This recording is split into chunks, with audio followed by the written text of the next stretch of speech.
5, 4, 3, 2, 1.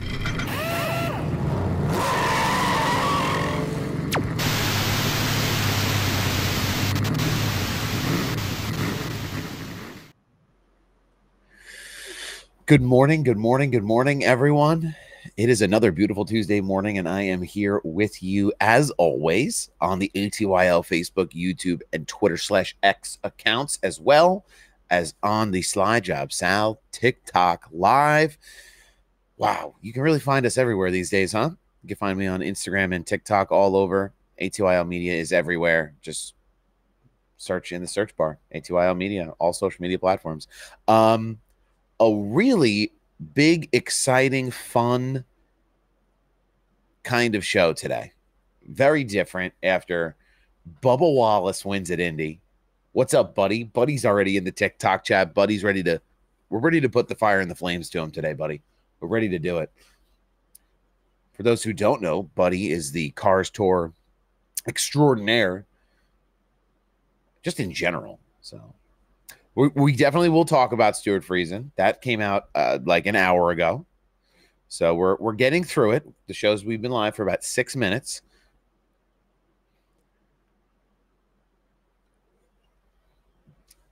Oh, goodness gracious. We'll make sure everything's working really good. All right, we'll talk about Stewart Friesen. Stewart Friesen.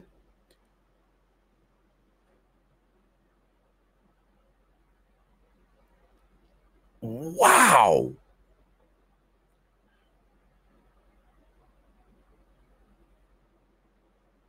Oh my God. Okay. All right, that's the third time. I can't watch anymore. That is an unbelievable accident. Up in the air, over top. Hits the looks like he hit the corner of the concrete wall there, up into the catch fence, and then catches on fire. I did see the press release this morning that they released that he was like okay and that CT scans had come back negative, but for his head and his neck, I saw that part of it.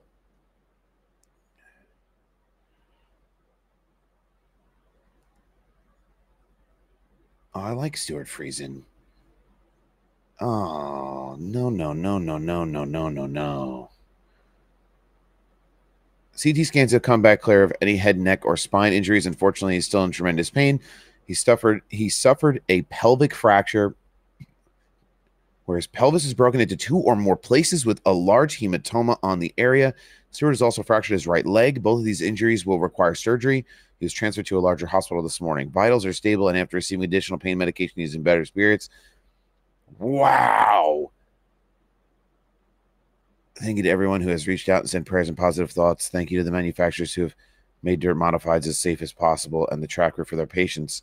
We'll share more updates. Thank you for your continued support. Wow. That's bananas. I don't know. I don't ever really show a lot of replays up here up on the stream because I am in fear of copyright infringement. So I won't pull it up, but if you have not seen that clip, I mean, watch it once. It is frighteningly scary. I've seen Stewart Friesen up close run dirt late models too, so he's a guy who wins regularly in that series. That is a nutty wreck to get caught up in there. Double pelvic fracture and a fractured right leg. Goodness gracious. Well, all of our thoughts and prayers for Stewart Friesen as he recovers. Definitely something very, very serious. Thankfully, as awful as it is to go through those injuries, if you look at that wreck and you think somebody gets out of that with their head still attached to their body, you know, thank goodness for the safety of those cars and of the equipment he was in, because scary looking stuff for sure. That's a tough one to follow. We're gonna try though as we run down our show sheet here this morning. I'm sure we're gonna all chat about action from around the racing world this weekend. Trucks were at IRP. We'll start there. We'll go backwards. I always like going backwards because the middle of the show this week is going to be a spicy one.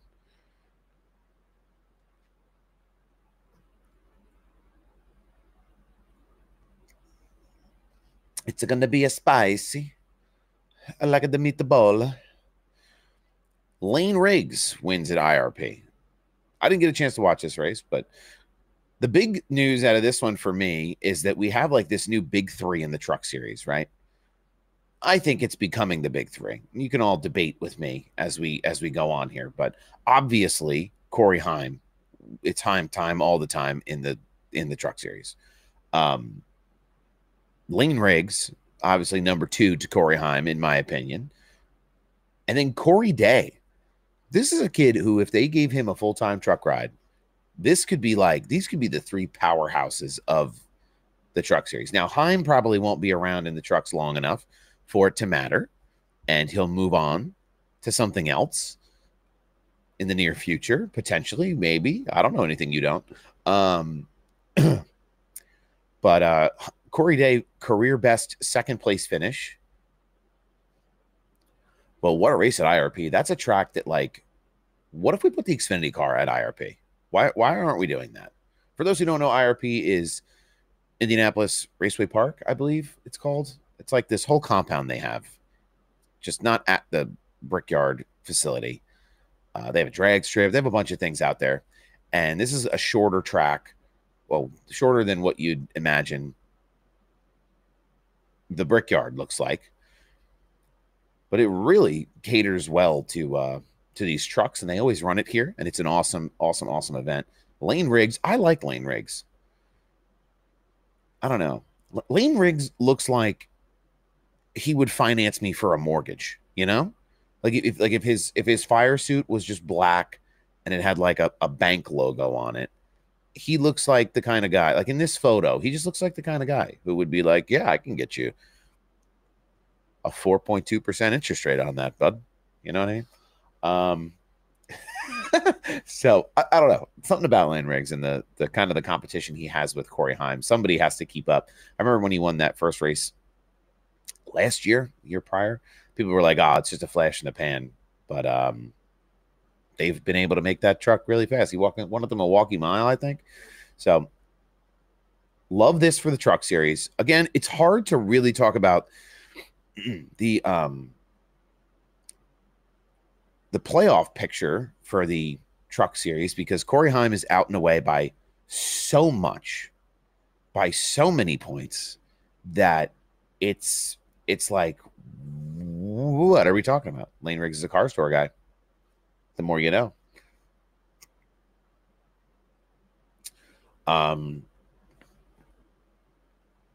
But Corey Heim just so far out and away. But there's going to be a good battle here for what's left. I think Caden Honeycutt has been kind of a surprise to me this year. Heard a lot about him and how he's improved as a driver. He's 6th in points. But he's out there swinging away with some of the biggest and baddest. Ty Majeski and Grant Infinger. He's in between those guys in the point standings in the trucks. But Heim obviously leading the way. Chandler Smith, Lane Riggs, Daniel Hemrick behind him in points in the truck series right now. There haven't been a ton of big surprises in the points, but yes, we were just talking about Stuart Friesen. For those who have seen that incident in the dirt late model last night, he's as okay as he can be. It's a pelvic fracture and a fractured right leg, I believe is the diagnosis. But when I say he's as okay as he can be, there was no neck, head, or spine injuries. So that is what it's about, really, at the end of the day. You know, there's work that's going to have to be done, and he's probably in my God, just an unbelievable amount of pain. He's at the hospital now, but just as awful as it is, really happy that it wasn't more serious. Because if you watch the clip of the video, I mean, it looks like it could have been very, very serious. I'll let you all make your own. There's a clip of me watching it for the first time in here earlier, and I mean, it's just jaw-dropping how I don't know, just how violent of a crash that it is. So You do have to think about now, Stuart Friesen 13th in points in the truck series. Hopefully they can find someone to kind of pilot that 52 machine for the rest of the recovery time for Friesen, to do something in points there for them and that team and all the hard work that they put in this year. But that is the chance. That is the chance you take. I mean, running multiple series, it's the competitor in these guys that they want to go out there and they want to win, and it's not always just about running once a week. Yeah, it hurts your chest watching. I'll be honest with you. So hopefully, only the best for Stuart and his family and the team and everybody who's involved there. So we'll keep our finger on the tab of what's happening there. Do you think Alex Bowman gets a win before the playoffs? I think there's really only an opportunity for 3 new winners the rest of this year, in my humble opinion, in the Cup Series, and we'll talk about that a little bit as we go on. If you listen to the teardown, you may have already heard a little bit about that take, because it's a good take. But it will be a deal where Friesen was in a playoff position with the win. So that sucks. That sucks so bad. I don't know. That sucks. Ugh. Okay. Anyway, on the bubble in the truck series right now, Jake Garcia and Ben Ruggs below the cut line, and Ty Majeski and Caden Honeycutt above the cut line.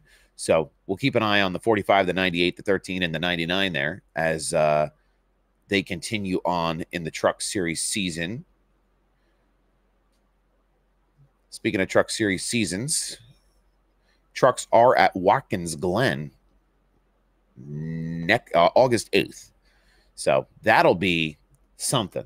There's some road course specialists out there in the truck series for sure.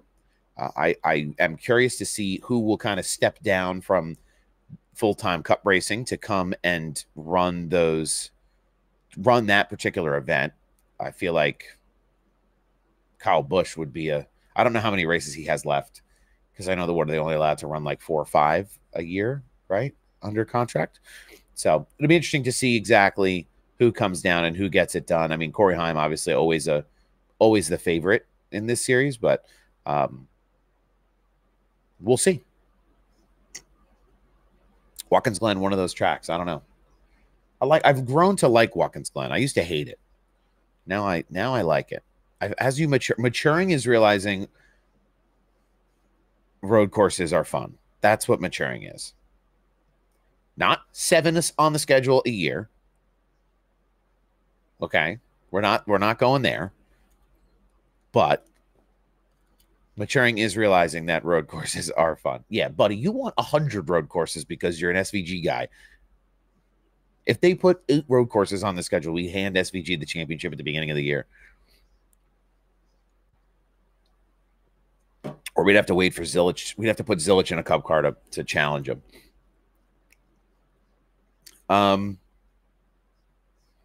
So trucks, that's where we're at with trucks. Stuart Friesen, though, that my chest still hurts a little bit. That's scary. Whew. I got to see him win at Bridgeport a couple years back. I haven't been over there in a long time onto that dirt track. But he races all over.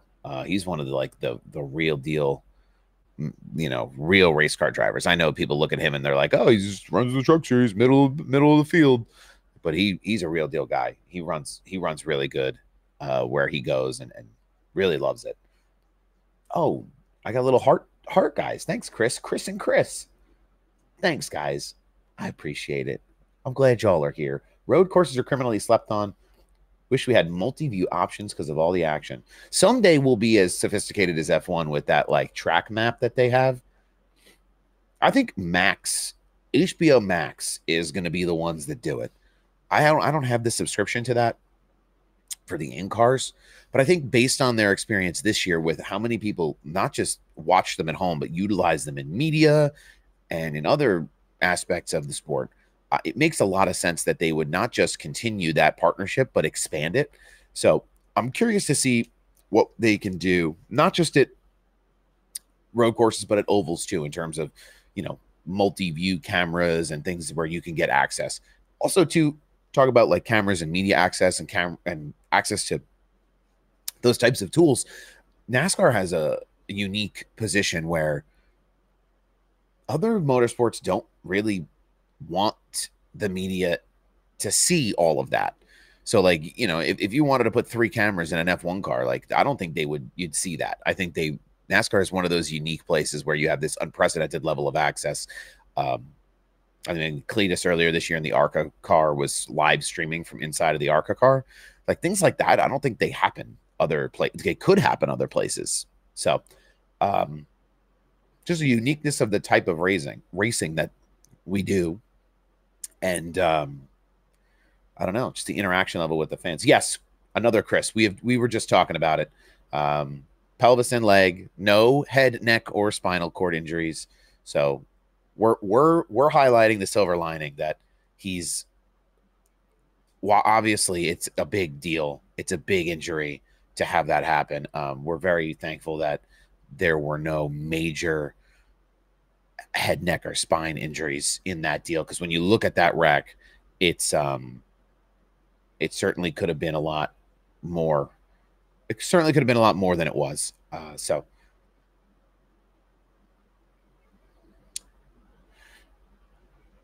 that's what I'm saying. Like, if imagine drivers were tweeting from their cars under red flags. That's what I'm saying.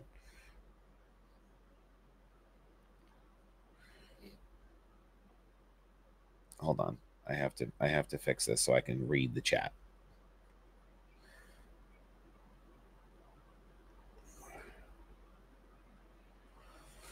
Okay. Whew.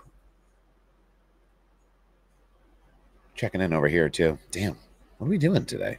It's a light day for a Tuesday morning.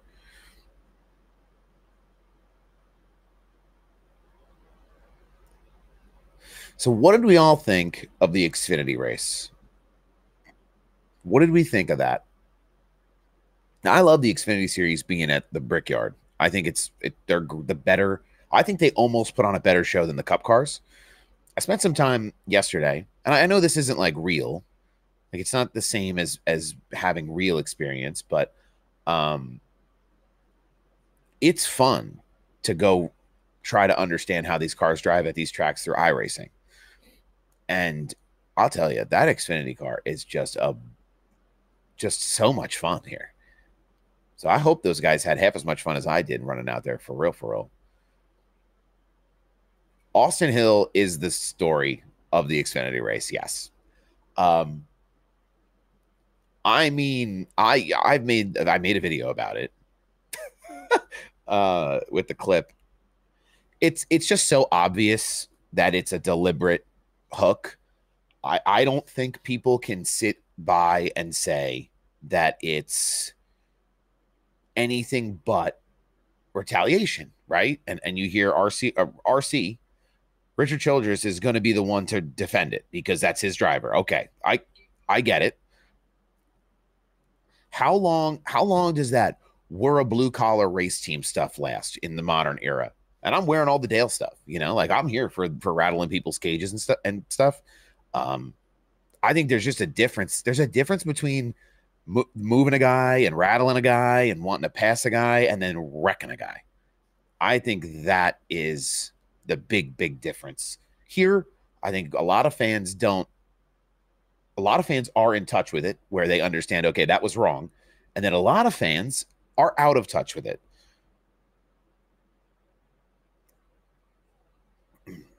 Now, when I posted that video, I thought it was going to be a mop-up, right? I thought this was going to be easy. Everybody's got this opinion. We're all on the same page here that this was not right.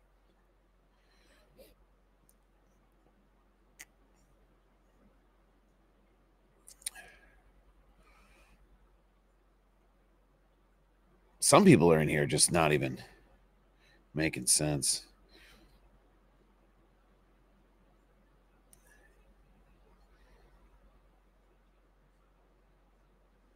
So somebody said, are you trying to say that Eric didn't try to wreck Hill? Looks like he did.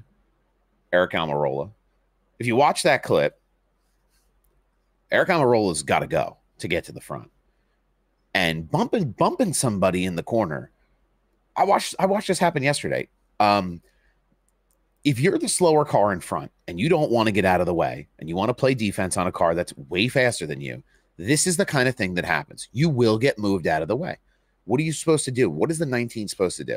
People in the comments on this video argued that Eric's a part-time driver and Austin Hill's running for a championship in the Xfinity Series and blah, blah, blah, blah, blah. Okay, that's all very valid.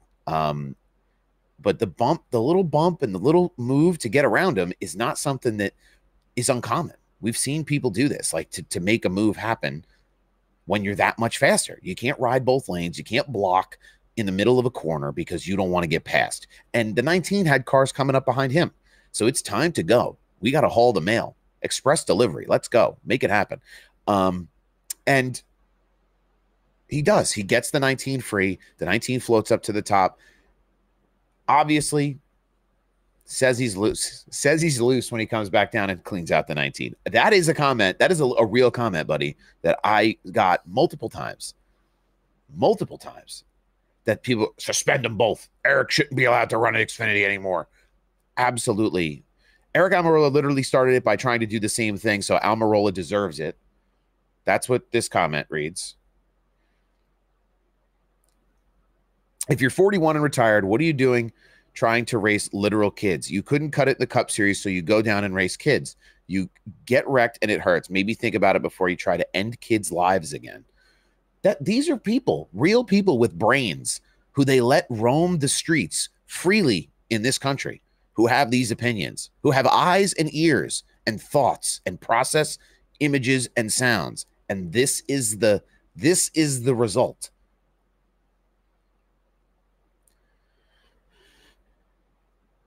And naturally, there was about 5 comments of like rubbing his racing, but the majority of it was people who were supportive of the 19 and the 5-lap penalty that he also received for rough riding or whatever they call it, reckless driving penalty. Now, the thing you shouldn't do when you get a reckless driving penalty and a 5-lap ding from NASCAR is tell NASCAR to go F themselves over the radio that NASCAR monitors. So I can't imagine this is going to go well for Hill. There's no official word out on a suspension, but I would imagine not only are they going to suspend Austin Hill, that's what makes sense. RCR is going to appeal it, and they're going to use the Austin Cindric stuff from the Cup Series as an example of why they shouldn't be suspended. So it's going to get like hairy because I think Richard Childress feels like he's being targeted. But he's only being targeted because his guys are, well, his guys. Austin Hill is a repeat offender. This is something he's done in the past. We've seen him get out of control when it's time to make hard decisions, and this is the result. Now, why would you right rear hook a guy?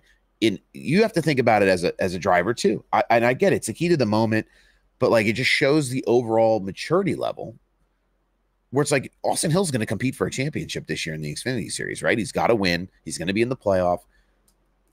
Why would you take this risk and put this PR on yourself and show drivers this is how you race people?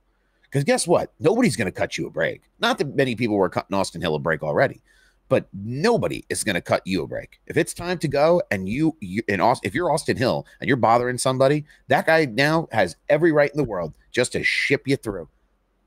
That's how he races everybody else. So they're going to treat him how he treats everyone else. The golden rule, ladies and gentlemen. I think beyond that, and I'm not trying to this isn't just the Austin Hill is awful and bad at everything in life stream, but this is a guy that they want to put in a Cup car. They've put him in a Cup car part-time. You think the Cup field wants to deal with this guy? You guys, NASCAR fan base thought Hocevar was bad coming up from the trucks. This kid would make Hocevar look like a church mouse. That's all I'm saying. I just think you have to really be cognizant of who these people are and the way that they react. I don't know how you can say they both messed up. That I'm not really here for. John Ray, what's going on in the YouTube chat? Love to see you here, buddy. Good morning.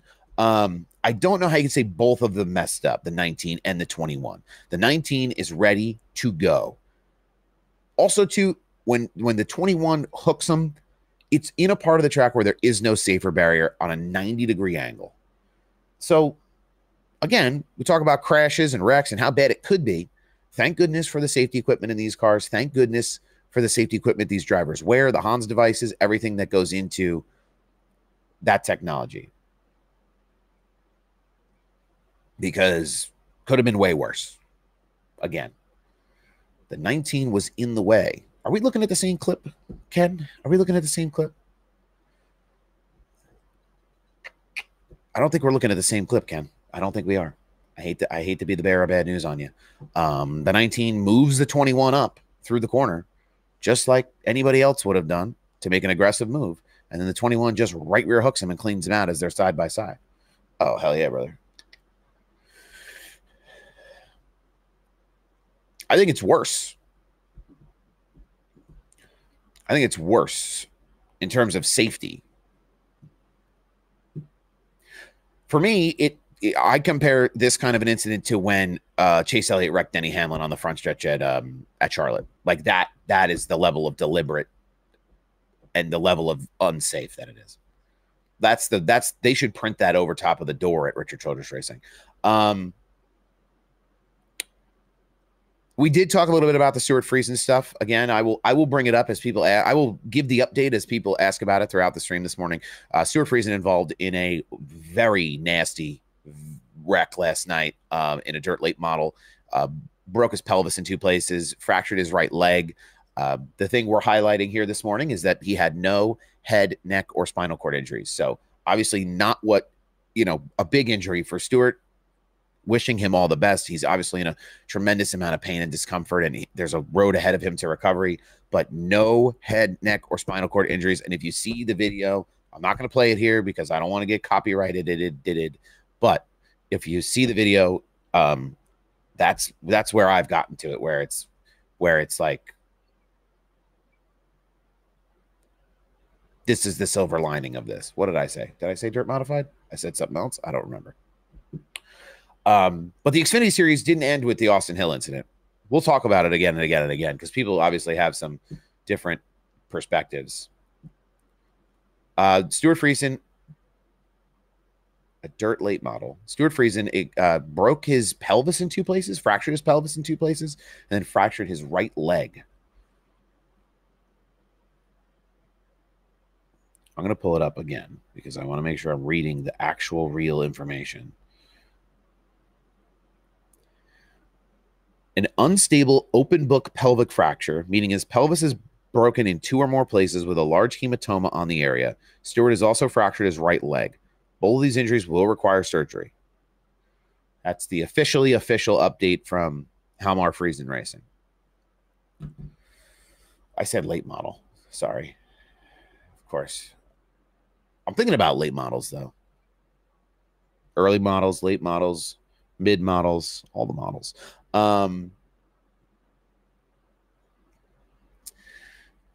As we continue on in our conversation about the Xfinity Series,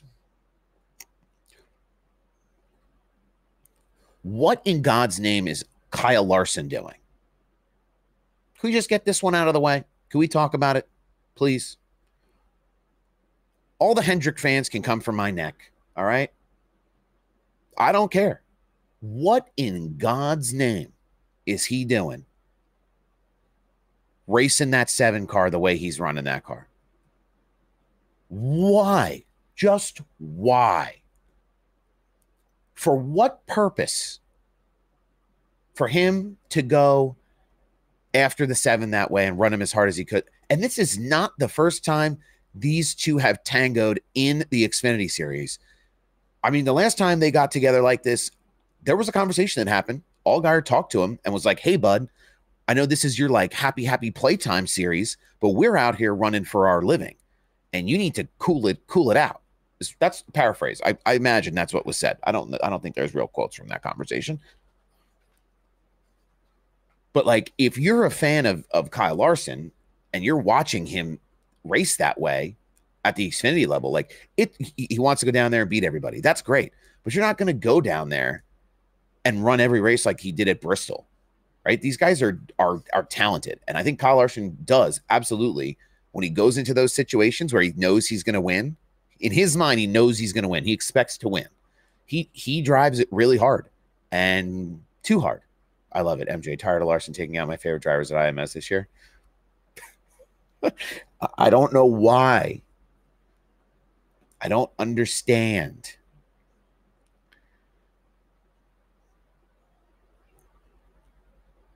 It put Justin Allgaier in a position where he was out of the race. So Allgaier DNFs. Kyle Larson finishes 4th. Great for Larson. Hooray, Larson. Oh my God, he's so great. But if I'm Dale Jr. and I'm Justin Allgaier and I'm that JRM team, I'm not too pleased with that at all. So I know Connor Zilich ends up winning this race. Sammy Smith finishes in the top 10 and 7th. But the way I think they run each other is crazy. Like, this isn't an Xfinity rivalry. This is a guy who wants to win because he's a Cup driver, and one of the best Cup drivers in Justin Allgaier needs to compete with him. And I just don't get it. I don't understand it. Hilarious that lots of Larson fans like to call Bubs. Yeah, but forget that Larson. Don't open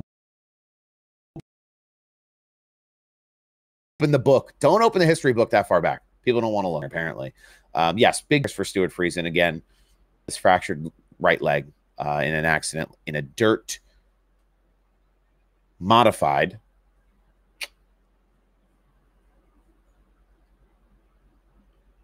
Larson had a track record of taking his teammates out regardless of the series. We just ask ourselves what it would be like if Kyle Busch had this recent track record. Yeah, you'll get an official word from NASCAR on the incident with Hill. They do their official rulings. I think it's like either Tuesday at 12 or Wednesday at 12 usually.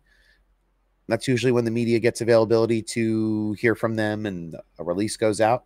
So Zilich is the real deal. Zilich is the real deal. It's going to be great to see him in a Trackhouse machine next year. Sam Mayer, though, put on a great show today, or yesterday, or Saturday. Really was at the front of the field most of the day. That 41 car, that Haas machine. This is a team that's, consolidated resources. They don't run in the Cup Series like they did after the Stewart Haas, stuff that happened there, and they closed some doors down.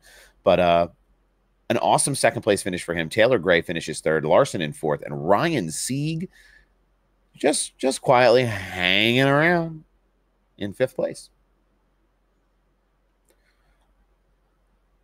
I mean, if it was up to me, dun dun dun dun dun dun dun dun, dun. We could do the Slide Job Sal Law and Order deal. I would park them just for a couple of races at the very least. I don't think one's enough. I think you park us. You have to send a message to people that you can't do this stuff. I think there needs to be more consistency in the officiating. So when RCR comes back and says, "Well, you didn't park this one, you didn't park that one for the same thing," they're legitimately saying those things because they should be parking guys for right rear hooks. If you wanted it out of the sport, that's what you have to do. I believe in BJ McLeod. That 78 team this week at the Cup level. What an unbelievable performance by Catherine Legg. Everybody gave her hell when she came in at Phoenix. And I am here for the Catherine Legg just absolute rocket ship lineup. I'm here for it.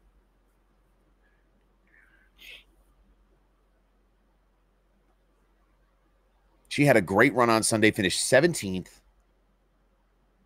More time in that car, she'll do great things, I think.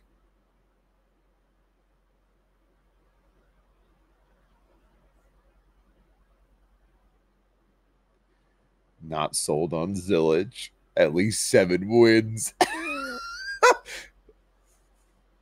Oh, my God. Yeah, I don't know. That kid, maybe Yeah, that Connor Zilic kid, he's pretty good. Anyway, real quick, we're going to talk a little bit about the Xfinity playoff standings, and then I'll move into the cup stuff. That'll probably consume. Yeah, I did. I heard that stuff from the 78 team over the radio. They were just talking about how if they could get some more time with her to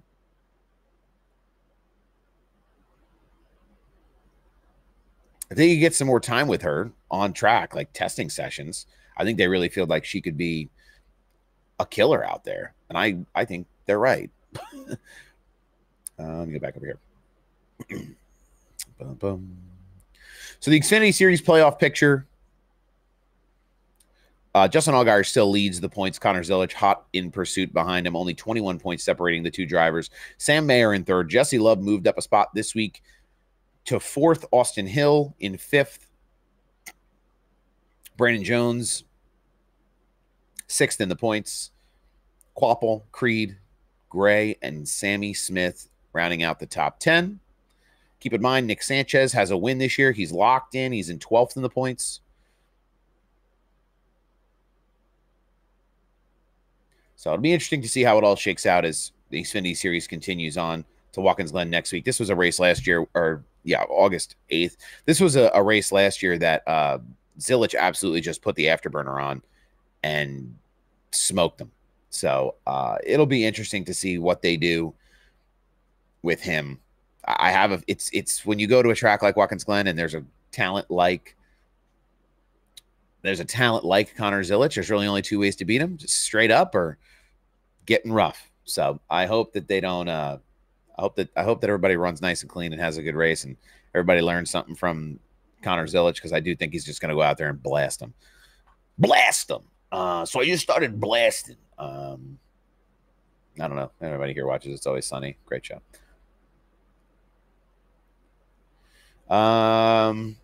She's improving so fast. I think she's come around pretty quickly considering the equipment she's in. The equipment she's in, right, first of all, that's part of the reason like they have her in that car too, is the sponsorship is really going to improving the equipment that they have over there. So I think the equipment is getting better for Live Fast Motorsports and for Catherine Legg as time goes on because of the sponsorship. We're talking about the C-Bell turning, who is it, Zane Smith? I don't know. On camera, it looks like he turns him, but I think that one, there's a little bit more data behind how loose he was. Definitely an avoidable deal, though. Should have given her a ride another level to improve her skills. NASCAR set her up to fail. Yeah, they certainly didn't do her any favors at the beginning, right? To get her acclimated to this type of racing, because she's more of a sport car, endurance car racing driver. She has done kind of everything from all over. This is just one of those things she hasn't done any of. So it's a totally different beast. So I'm scrolling back through the comments. You guys are in here popping off today. How did she shoot up to Cup so quickly? She has the right sponsorship, and she has the opportunity to run those cars. Thank you. I love this bolo tie too. I'm going back. Hold on. I say all JRM Final Four in the Xfinity Series. That's a hot take. I think there'll be others that make their way in. It's fairly comparable when you say, how does Cletus go to ARCA and how does Legg go to Cup with skipping all the steps? If you have the right sponsorship and you have the right connection, you go where you want to go.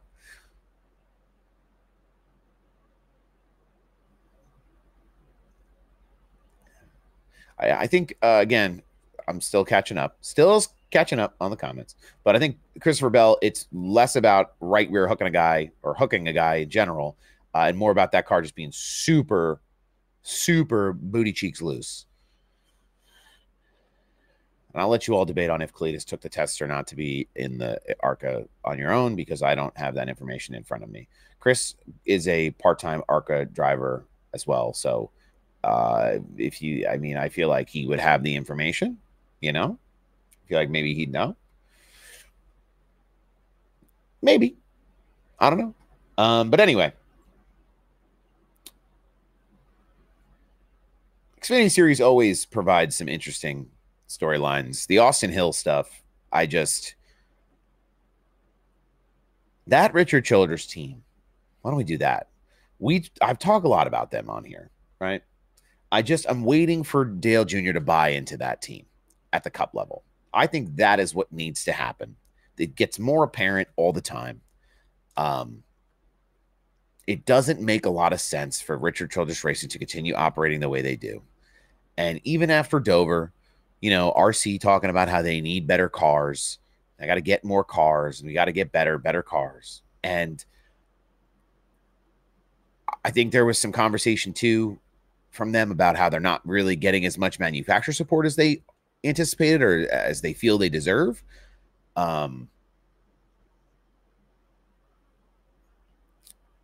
So maybe that's part of it, but why would a manufacturer give a team who's got a guy like Austin Hill wrecking people, last year at Richmond, they're going to give you more support after behaving the way that you behave? That's not a good brand look for Chevy. That's all I'm saying. Is if they did things a little differently, and they like cut down some of the aggression. I think it's good to be aggressive on track. I think it's good to want to win races and be in first all the time. I think it's great. But like there's a line that you toe. And when you've got drivers who are doing things that, I mean, the fact that Kyle Busch is the most like level-headed of the bunch over there, seemingly, says a lot. So I don't know what to make of it all.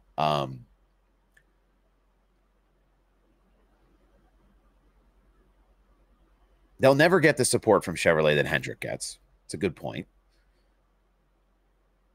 Hendrick does a lot of business with Chevrolet in other parts of the world besides motorsports, so they're going to get a little bit more cheese from Chevy. But I don't know. There has to be an improvement for that 8 and that 3 car at the Cup level. The Xfinity cars are usually pretty quick, the 21 and the 2. But if they could just keep all 4 on the floor and stop doing things that are kind of boneheaded, Jesse Love keeps it pretty clean typically. But I don't know. I would love to see JRM buy into RCR at the Cup level and do some things with them. I think for them to, somebody said in here to, stick with Hendrick, but the price tag of buying into a Hendrick or being involved with Hendrick outside of the relationship they already have, where JRM is essentially a Hendrick satellite Xfinity team. So it's like, how much more involved do you get with what kind of money are we talking about? So that's what gets crazy. What's up, Eli? If JGR and RCR would get rid of their and actually get people who want to race. I mean, you're never going to get rid of that. You're never going to get rid of people who are stepping into those rides just based on just based on their environment. You're never going to get you're never going to get rid of that. But Dale Jr. in the Cup Series would be awesome, and I think that's a solution for RCR. Truly, it's just a matter of when that needs to happen because they need the support bad. The more I've learned about the sport, just from my perspective on the inside of the media stuff, it's kind of depressing. But that's the way it goes. Speaking of people who are going to run and feel like it's their God-given right to run in a car, Chris Wright is back in the ARCA series with Venturini Motorsports, running the ARCA car. I just want everyone to hear that one more time, that Chris Wright, who bankrupt our motorsports,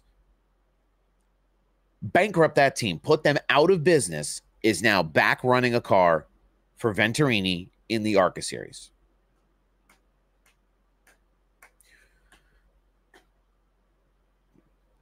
Keep your head on a swivel out there, Chris.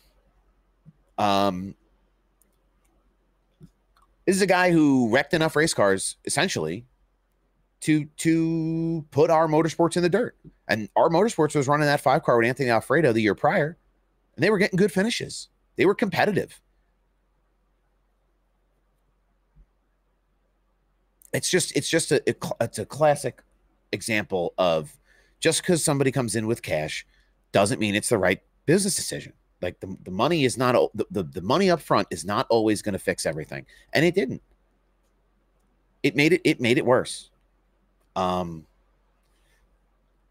How any team wants to touch him with a 10-foot pole after all that, I think that plays into Chris's point of the more he learns about the sport from the inside, the more he wishes he was just a fan again.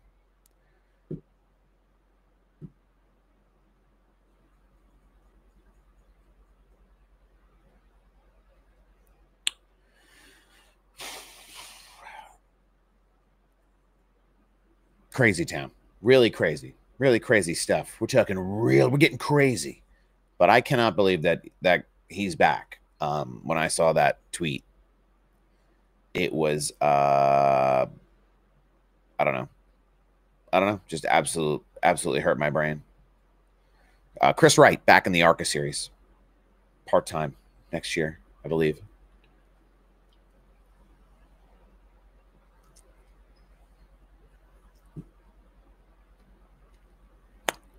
It's not right. It's not fair.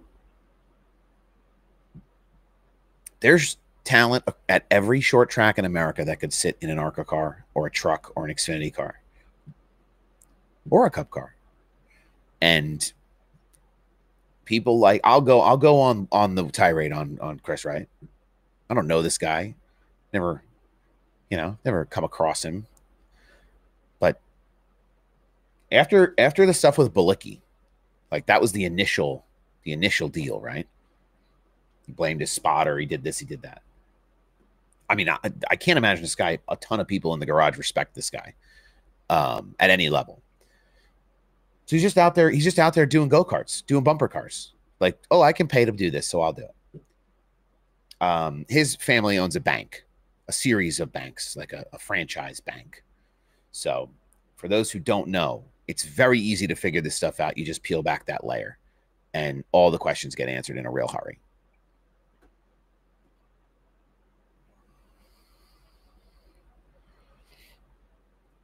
Anyway, we will move on from the we will move on.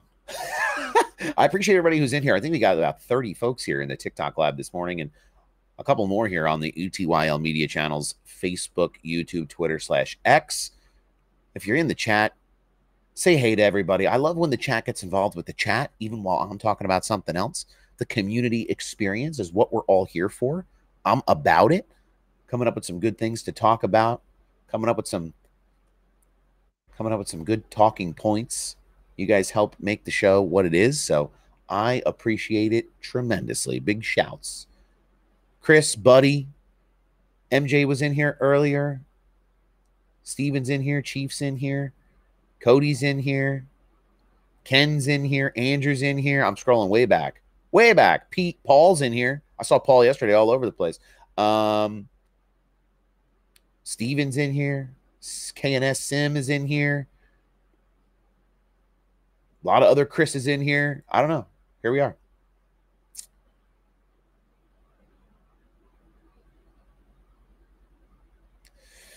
Okay, so the Brickyard 400 is a crown jewel of the series. Denny Hamlin needs that win to become one of the drivers, to have done them all. The last jewel in the crown for Denny Hamlin. I really did think that 11 team was going to go out there and put the sauce to the field this week. He won at Dover. It looked like that car was so fast off the truck. Boof sitting qualifying into the outside wall, ends up slipping down, banging around on the inside. Cooks the car. Qualifying run is over. They go to the backup, and it's not great, right? And they pull this thing off, which is, it's funny to me that the JGR backup car was already pre-wrapped with the Monster Energy scheme. So they switch it all, they pull it all off, they get it all prepped. You have teams from JGR, from 2311, from all over the Toyota side of the garage coming to give them a chance in this race, because they're going to have to start at the rear in that backup car. Oh my goodness.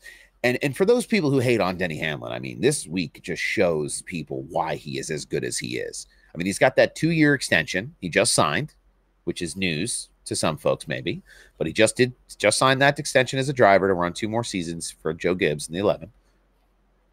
And I hope he gets as many chances to win that one as he can, because he's gotten close a bunch of times.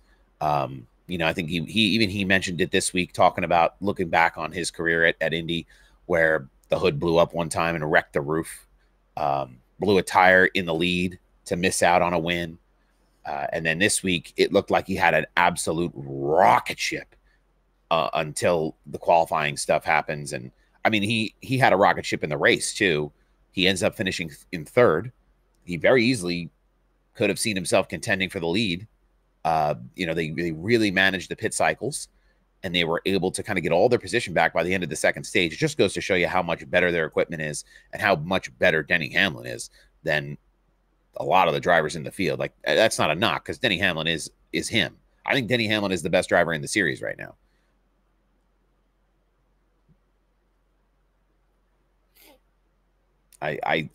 You know, the best driver in the series, hands down, right now. But a very impressive run for the 11 team, being able to just come together. Chris Gale, I remember people talked to when Chris Gale came in, like, oh, how's Denny going to react to Chris Gale coming in? And it seems like it's working out just fine. It seems like it's worked out pretty good. Yeah, I wish I would have put him on my fantasy team too. I think I had him in my GridRival picks, and I was ready to put my head in a bucket after the qualifying run, because I had put the picks in before qualifying, which guess who's never doing that again. But it worked out anyway for Denny. In the end, he's got a really strong points day out of that race. Obviously wins the race as an owner with Bubba Wallace. Bubba Wallace, bricked up Bubba. I like the sound of that. There's a t-shirt waiting to be made there. But just Bubba Wallace able to outlast the field. I mean, he was there. Now, obviously, there's always a ton of conversation about Bubba Wallace when he wins races. He had them dead to rights here. Dead to rights. That race stayed green. He was going to beat him anyway. He was out and away. Larson was, you know, 0.3 faster a lap. But, like, I don't think there was enough time. So.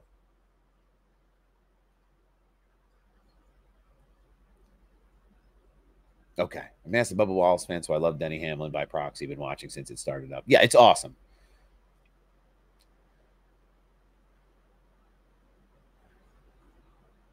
Hold on. These chats are coming in all over the place, and I just need to, like, scroll back. Oh.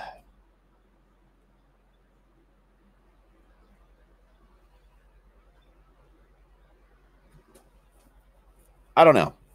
That the Bubba Wallace win feeds generations online. It does. And that's part of the reason I'm here for it, really. But that's a team that has had a lot of good speed, and they really deserve to be at the front. Did I have it on my bingo card that it would be the Brickyard 400 that he won this year? No. I mean, if you told me he won Kansas or a Talladega or another intermediate style track, 100%. Yeah, I'm there for it. But I wouldn't have had it on my bingo card for the Brickyard to be the place that we saw Bubba win a crown jewel and lock himself into the playoffs as an open car, no less. You know, the last open car to win a cup race was SVG at Chicago. And this is a whole thing. The win means more because of the lawsuit and because of all the things happening in the storylines around that team this year.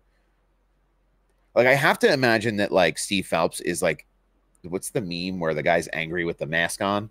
You know what I mean? He's like the 11's running really well. The 23 just won a race. If they clean some things up on that 45 side, I think they'll be out there wheeling and dealing. That Tyler Reddick is the real deal. So it's like just a matter of what they can avoid on track and how they can improve their stuff as the year goes on. But thank you, Ken. I appreciate it. How many more first-time winners will we get? We're going to talk about that. I should have made it a note on my notes, but I didn't. We'll talk about where we could see. I think we're going to get. I think you have the possibility to have 3 new winners, potentially. Potentially 3 new winners. And that's going to affect things at the points level. My poor boy, Ryan Preece, really has been running really great. And I mentioned Ryan Preece because he's now on the bubble. And by Bubba Wallace winning this week, it didn't really help him. Put him down points. So the new winner thing is going to come into play big time. Will open charter cars make more competition? Be used? They need to win. I don't think it's going to make it more competitive for the guys that are running open like at 2311. The worst thing about this win for 2311 is that they don't get as much purse money as they would have normally gotten because of the fact that they're running as an open team. So really great for the rest of the field because that purse money that they don't win is dispersed evenly throughout the rest of the garage. But I don't know. It goes a long way to be able to win the Brickyard 400 for Bubba and the 23 team. Freddie Kraft, I love seeing Freddie just out there bopping around, partying like an animal. So good for him. Good for that whole team. Need some solid runs for Herbst. I wouldn't hold your breath for that. Ty Gibbs will win a race this year. I wouldn't hold your breath for that either. I think we're running out of time on Ty Gibbs for this year. It has been a better run for Gibbs. I mean, you talk about the bracket challenge too here. Ty Gibbs wins the in-season bracket challenge in like the least emphatic way possible. I thought we really had some fun things happening at Dover with that. And then at Indy, it wasn't even close. So Ty Dillon had previously had a better finishing position at Indy than Ty Gibbs on average. But just, I mean, Gibbs was always going to, head to head, he was always going to be Gibbs.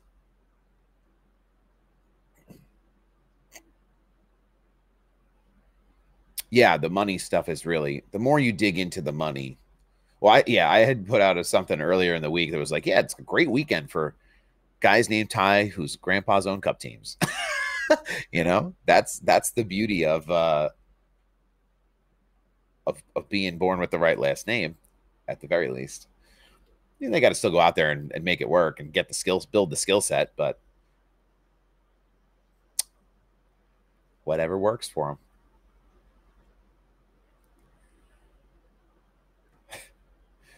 I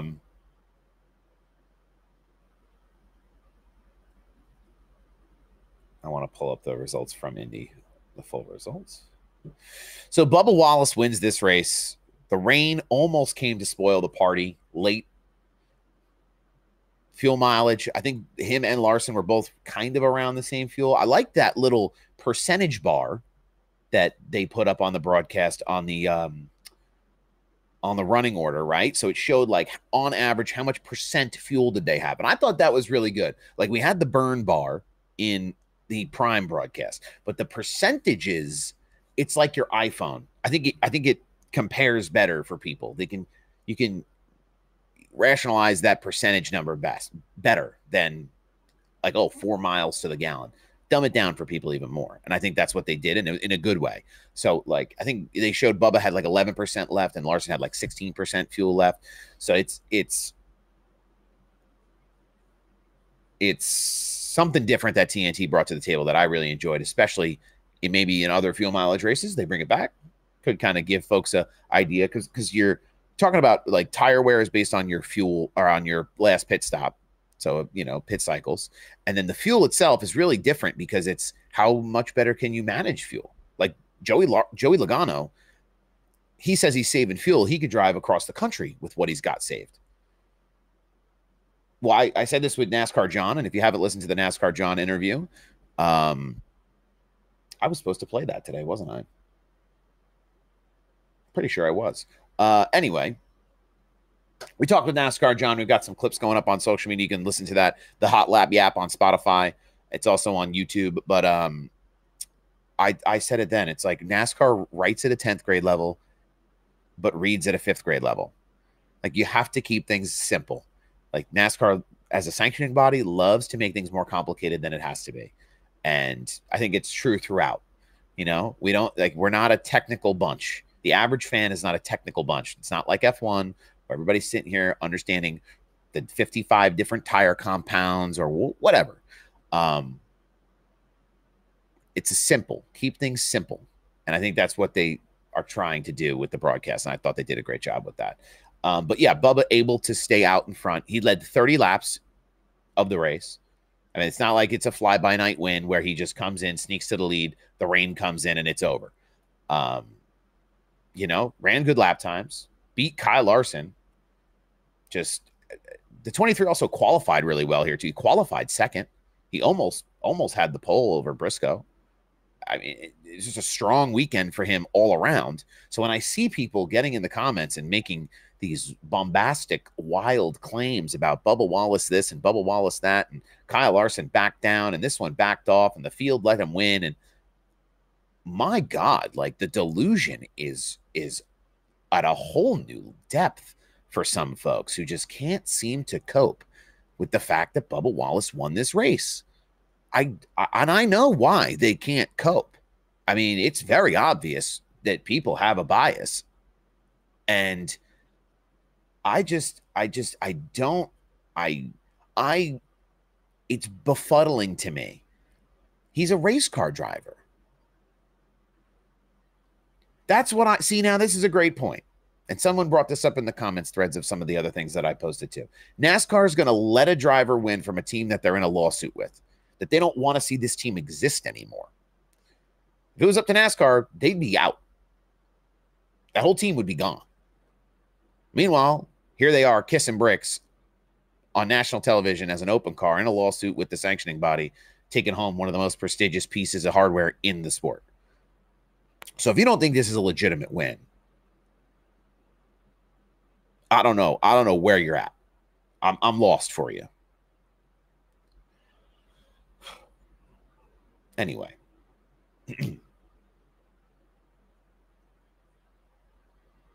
It was a double overtime finish, though, so that was exciting. And this is his first crown jewel win as well. We did have some up and down action throughout the race, though. We saw Ross Chastain. It's the revenge of the watermelon. That's what it is. He's running all these different Busch-flavored cars. Make a Busch watermelon beer. He'll win that race. I guarantee it. The Busch Light gods will smile upon him. The watermelon farmers of the world will send their energy to him and give them their blessings for Ross Chastain to win a race. Just stop putting all these other fruits on his car. Just put a watermelon on the car. Go back. If it ain't broke, don't fix it. Stop trying to fix it. Plus, watermelon beer sounds refreshing and delicious. So, I don't know. Just an idea. Anyway, that was an early one with tire failure there. Boofs it into the wall. Cindric also had tire issues, and so did Joey Logano. Logano looked like at one point he could make it to the front and win this race. So I thought it was going to be a strong Penske weekend. I really did. I thought Roger Penske, you know, this is a Penske team at a Penske track after the Indy 500 where everything that surrounded the Penske racing group happens. I thought this was going to be a big comeback weekend for them, for the 22 and the 2 and the 12. And it was a little bit underwhelming in terms of how they finished. The 12 finished in 7th. So Ryan Blaney, the best of the bunch. Joey ends up with the cut tire, finishes 32nd. And then our man, Austin Cindric, where is he? There he is. He finishes 15th. So it was a Blaney, Cindric, Logano, 7th, 15th, and DNF at Indy for them. Which isn't what you want. I expect the Penske cars to run better than that, but they play the game really well.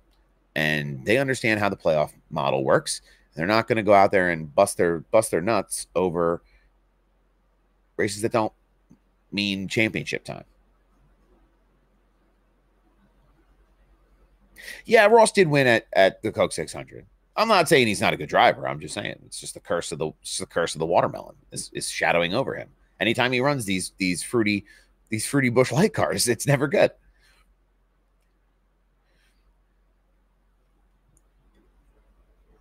Talk about Bubba beating the best. Kyle Larson did close a very substantial gap on him late in the race before the rain came. He was catching the 23, but the ground he was making up was considerable. I don't think Zilich could win now in the Cup Series, by the way. I see that. I think not because he's not good enough to be competitive, it's just a whole new world. It's a whole new world. So I think there's time. He's going to have to come in, and it's going to be like everybody else who comes in. The first 100 races are rough. You learn the car, you learn the tracks and the new technology, and it's you hit the sim and you do the whole thing. So I think it would take time. I don't think it's a turnkey winner. Ty Gibbs was out there beating and banging. He and Byron, he and Bowman kind of getting back and forth. Carson Hocevar helped Bowman out a little bit too. A little bit of contact throughout the field. It wasn't like these guys were just parade lapping around. In the longer runs, it does get strung out, right? Indy's one of those tracks.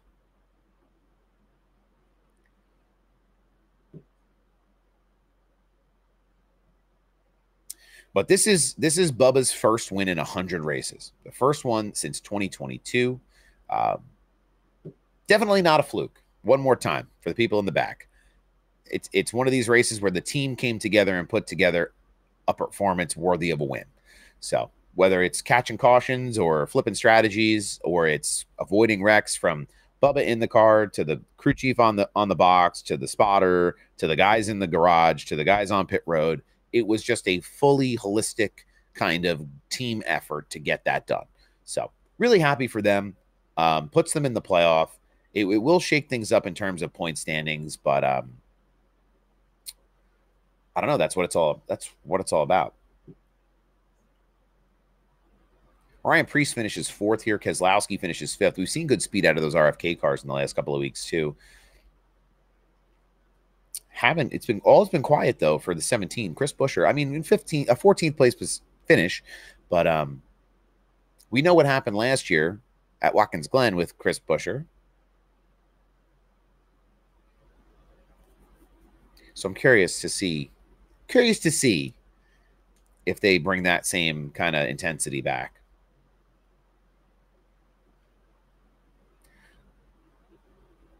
Appreciate it. I appreciate you coming in, stopping by, chatting it up. Who do you guys think is going to win at Watkins Glen, though? If we start talking about, previewing Watkins Glen, and it's a road course, legacy road course, big track. We saw a great battle between SVG and Chris Buescher last year there. Chris has got Reddick on his card. Big Duke could win there, 100%. SVG's winning at Watkins Glen. SVG, Chase, Preece. I like Preece. For this track. Throw a wrench in the works. I still think Larson is due. Chase may come back. Which Chase? Chase Elliott? Chase Briscoe? Chris Buescher from Prosper, Texas. Chase Elliott. We'll talk a little bit about who we think could win. I think you got 3 new winners potentially coming up here in the schedule. We'll look at the schedule. Yes, we did talk a little bit about the Stuart Friesen. We did talk a little bit about Stuart Friesen. He was in a dirt modified crash last night. If you see the replay of it, it's violent. Fractures his pelvis, fractures his right leg. No head, neck, or spinal cord injuries for Stuart Friesen, though. So obviously not good, regardless, with the pelvis and the leg injury, but could have been worse. He's okay in terms of head, neck, and spine, which is really what you fear in those types of violent crashes where it's end over end, up in the catch fence. The car was on fire in the air. I mean, absolutely banana town. But so we've got SVG, Priest, Chase Elliott, Chris Buescher. Big Duke is in the mix here to win it. Watkins Glen. And Tyler Reddick. I think there's some good picks in here. Oh, that's right. I'm getting all bamboozled, right? Because trucks are going to Trucks and Xfinity, or trucks are going to Watkins Glen. I'm previewing 2 weeks ahead. I was about to skip right over Iowa. Goodness gracious, goodness, Mary Marie. Oh man, now I gotta like reset my brain. Watkins Glen. Well, we'll talk a little bit about Watkins Glen anyway. We'll go and I'll take a step back to take a step forward here. Iowa Speedway is next week for the Cup Series. Now I gotta really make sure I'm on my game right now. I really gotta make sure. Hold on. Okay. So Xfinity and Cup are both at Iowa next week. Not Watkins Glen. Damn, got me good. They got me good.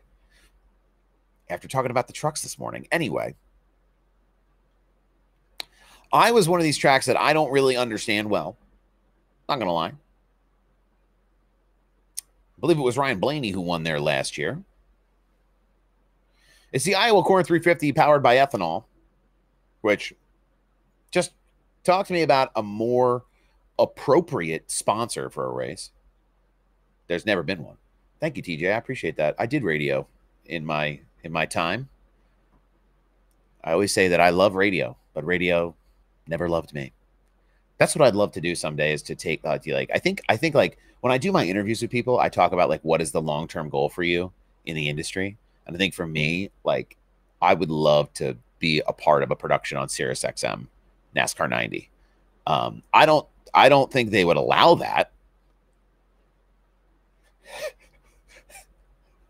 I don't think they would like the takes that I have, considering what we've heard from Sirius XM NASCAR 90 recently.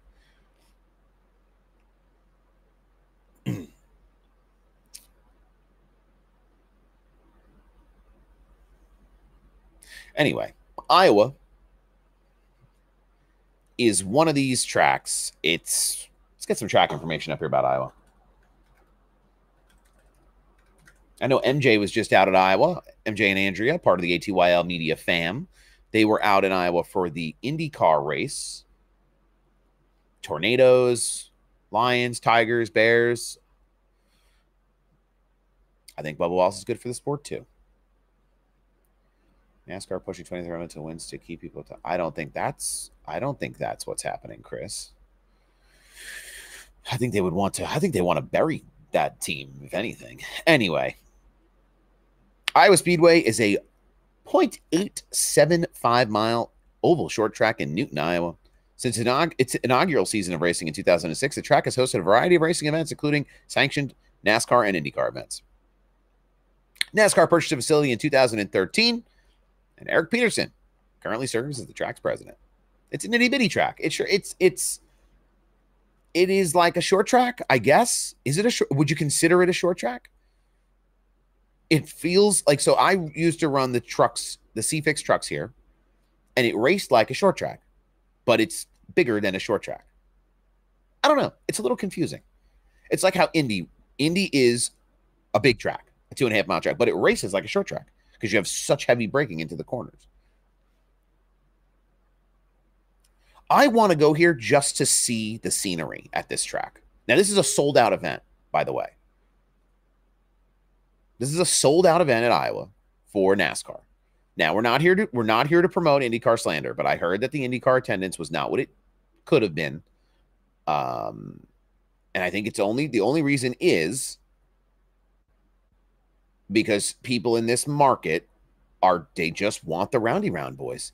They want the big rah-rah V8 American muscle of NASCAR at Iowa.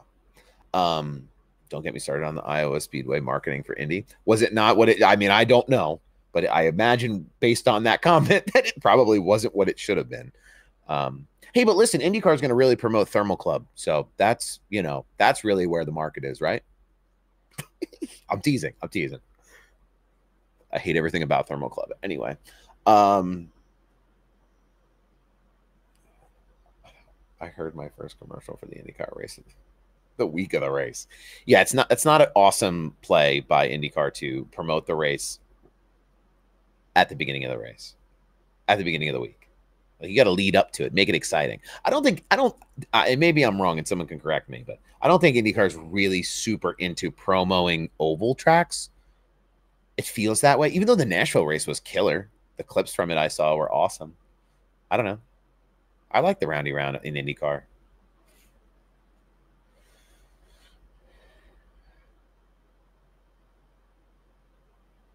Chris is the Oprah of slander. Oh, the hat went away. I was about to do like. Anyway, the Iowa Corn 350 powered by ethanol. Can I get some results for that?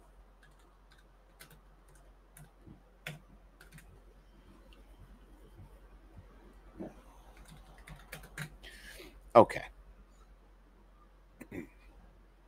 The 2024 Iowa Corn 350. It's up to Penske Entertainment to promote those tracks. And, well, they're not going to promote things that aren't their own, right? Or not as heavily. So, like, all the IndyCar promotion is they're promoting themselves in a certain aspect, right? They own you want to talk about pulling the curtain back on a series. I mean, this isn't an IndyCar show, but Penske they own a team, they own the biggest track, and they own majority share in the series. That'd be like if the France family, the France family through NASCAR Holdings owns a bajillion tracks. They don't own a team in the series per se.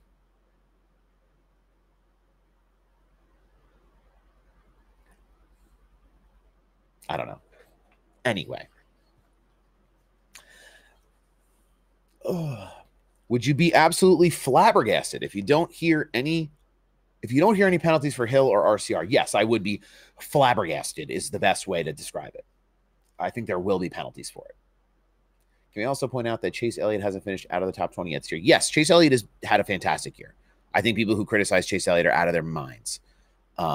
And you talk about playoff structure and consistency through the year. If this was the Winston Cup Series point standings, and it's not, so let's not get too carried away, but if it was for a moment, entertain me, he would be the points leader. That is the level of consistency that would deservingly have been rewarded at this point of the year with the runs that he's had. So we're not gonna talk about the Winston Cup standings though, because I'm gonna get all riled up and I'm gonna throw a fit. So Ryan Blaney at Iowa last year won here. It was Blaney, Larson, Suarez, Byron, Josh Berry, Joey Logano, Corey LaJoie, Brad Keselowski, Chase Elliott, and Kyle Busch in the top 10. Oh, no, this was the stage results. That was the first stage results. Why would it show me stage results? Ooh, internet. Anyway, Ryan Blaney, William Byron, Chase Elliott, Christopher Bell, Ricky Stenhouse Jr. with a top 5 finish here at Iowa. This is someone for me, is in my picks, is in my fantasy at Iowa. Ricky Stenhouse has a history here. He's won here in the past at Iowa. So, listen, 47 team, this was when they were JTG Daughtry still, the 47. They've done this rebrand. They're Hayek.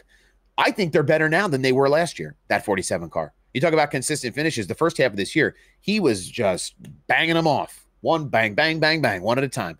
I think you could see Ricky Stenhouse make some noise here. Do I think, am I gonna put money on him as the just straight up winner? That might be a little excessive, but I do think there is a place, something special about Iowa, that Ricky Stenhouse has something. He's got something there. All right. He started 35th last year, finishes 5th. That's not normal. That's not, he knows something other people don't. Joey Logano finished 6th. Josh Berry finished 7th. Bowman in 8th. And Suarez 9th, Brad Keselowski in 10th. That was your top 10 last year at Iowa.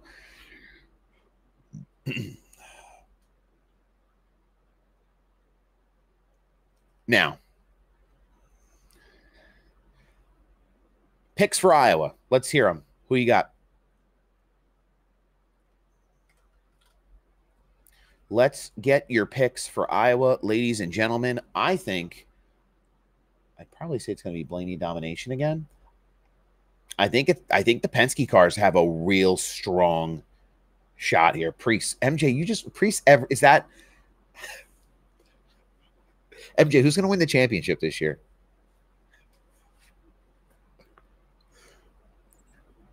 Who's your championship pick, MJ? Is it also Ryan Priest?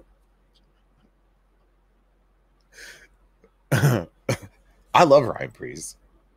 He's like one of the last of the local drivers by me. But I feel like I love Ryan Priest. I just don't know if he's on my list, my short list of guys who could still win in this year. I think Priest is in the mix for the championship. Okay. I'm here for it. I'm here for it. I think, anybody's in the mix. You can check these bolo ties out. Chuck Stop sent me this. You can find him on Instagram. Chuck Nasty. That's the man.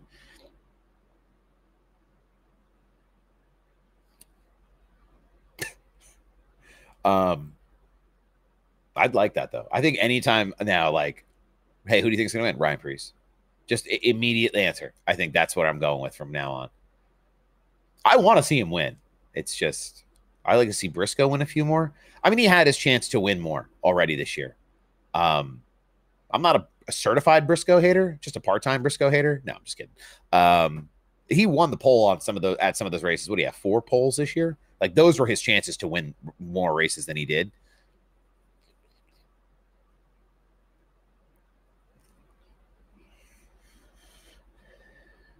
I think though, like, while we're talking about Ryan Priest, right? I think it's a good segue, and thank you, MJ, for this. So there are 4 races left before the round of 16 begins on August 31st at Darlington. You have Iowa, Watkins Glen, Richmond, and Daytona. Now, Priest grew up running short tracks in modifieds in the Northeast. So when MJ says he's a contender at Iowa, it's because he is a contender at Iowa on those pretenses where he is a short track guy. He knows short tracks pretty well. He's had a great run of speed this year in general in that 60 car. I think it's been a real page turn for him and for that team, and having that extra car. It's been leaps and bounds better than some of what these other teams have been able to put together. So I think at Iowa, sure, you've got a real shot for Ryan Priest to make some noise. We're also going to pull up.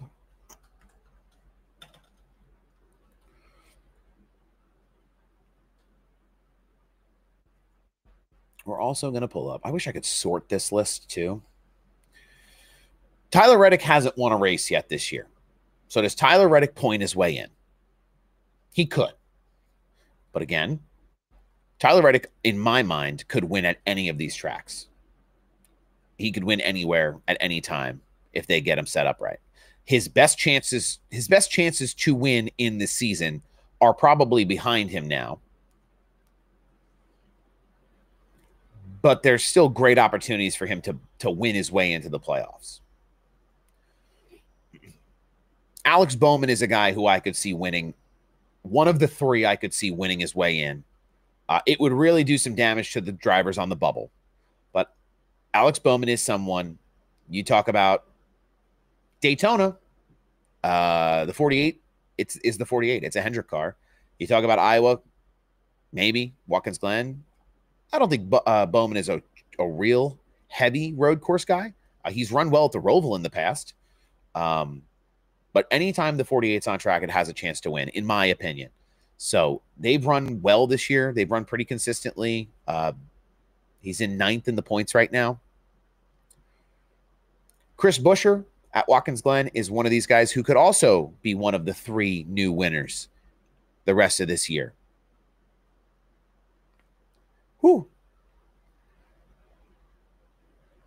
I mean, Homestead is in the regular season. They just ran it back in March. That was a Kyle Larson triple race weekend. That is why Kyle Larson won that race. He had more laps turned there that weekend than anybody else. Oh, yeah. You're not going to see it again, unfortunately, this year. I think that's always his best chance. Reddick's best chance for a win is at Homestead. Let me flip on back over. I think Bowman's one of those guys who's in the mix. I think Chris Buescher's one of those guys who's in the mix to win.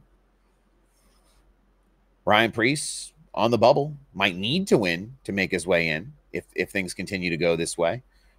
Kyle Busch. I want Kyle Busch to win a race for Kyle Busch. I don't know if he'll be able to do that. Perhaps Daytona is his best opportunity. That 8 car comes correct to super speedways. All those RCR cars, Xfinity and Cup, come correct to super speedways. So maybe you get you throw a wrench in the works really heavy with an 8 win. Ty Gibbs has yet to win a race also. That car's been running pretty good. That Ty Gibbs machine, that 54. AJ Allmendinger, somebody at Watkins Glen who could realistically maybe win this race. Win at Watkins Glen. Michael McDowell also has won road course races in the Cup Series in the past. Could potentially sneak his way as a winner. Brad Keselowski is really good at super speedways.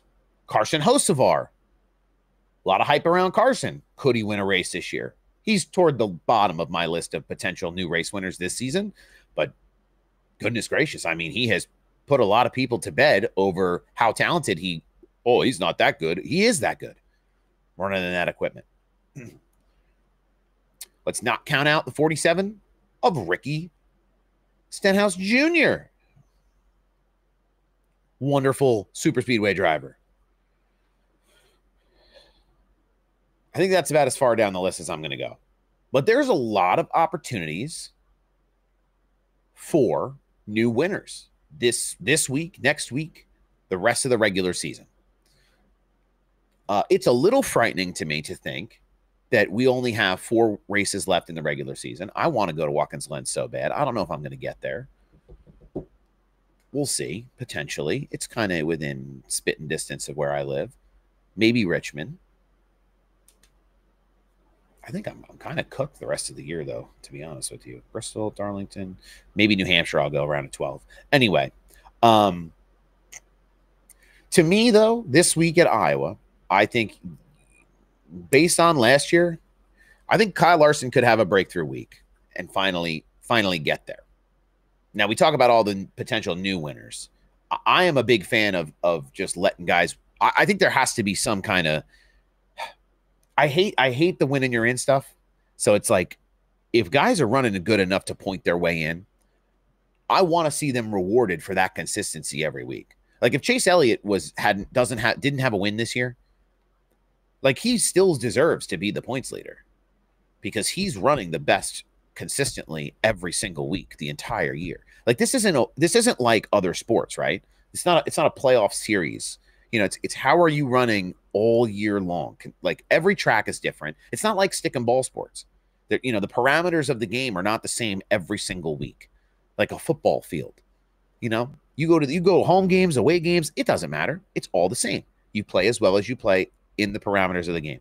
NASCAR and motorsports in general is a different animal, and it's just I don't know how you can try to smush down the effort of 38 weeks at all these different tracks and all these different scenarios, different weather, different everything. Like there's so many factors that go into what happens every week and say, here's what we're going to do. We're going to just put it in a game 7 style format and we're going to have you bracket your way through. And if you win, you're in. And if you get as many points as you want, but if somebody wins, they're in, you're out. I don't know. Maybe I'm turning into an old man, but that's my personal take on it.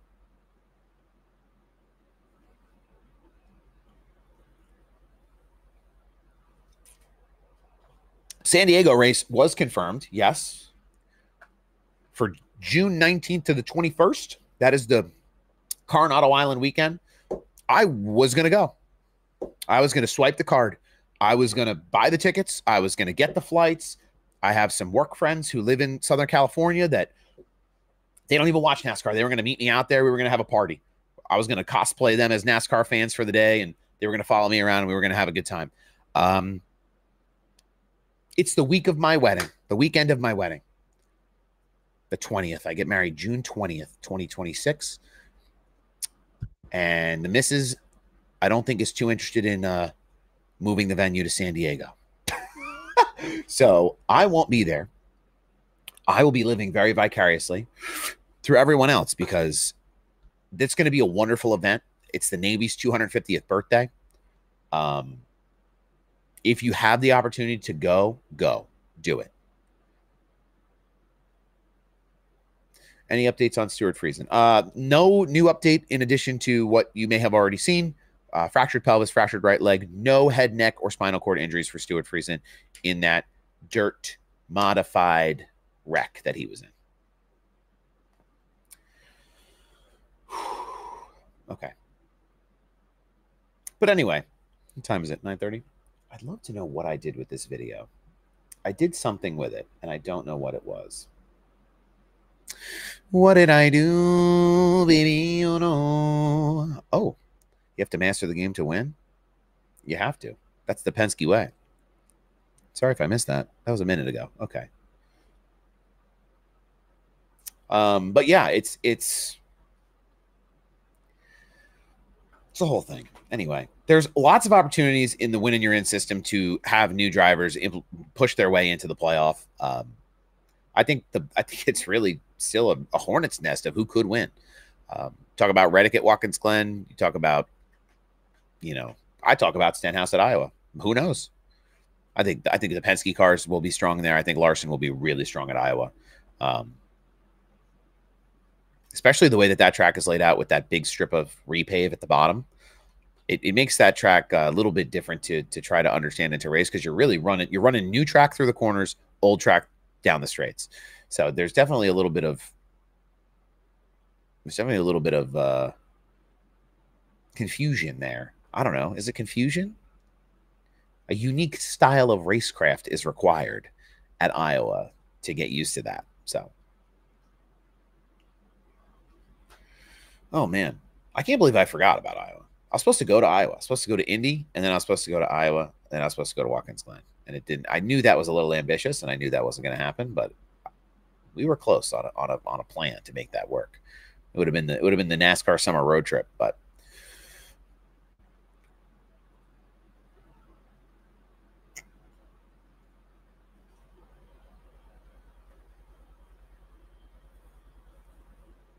okay.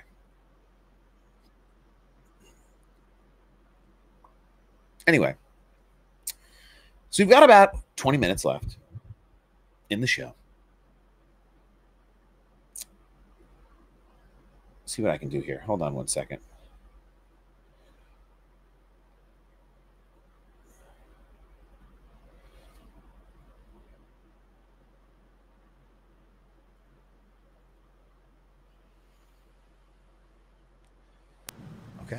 Okay.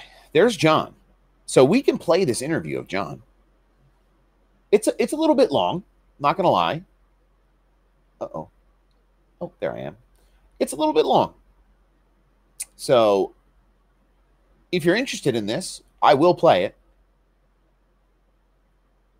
Unless we have any other big hot takes that we want to try to take down here as we go along through the day.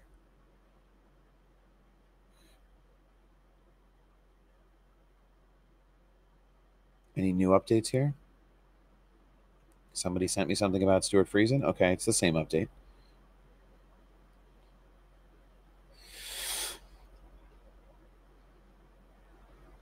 Also, too, I would be remiss. Hold on, where's the clip? I would be remiss if I did not mention that one of our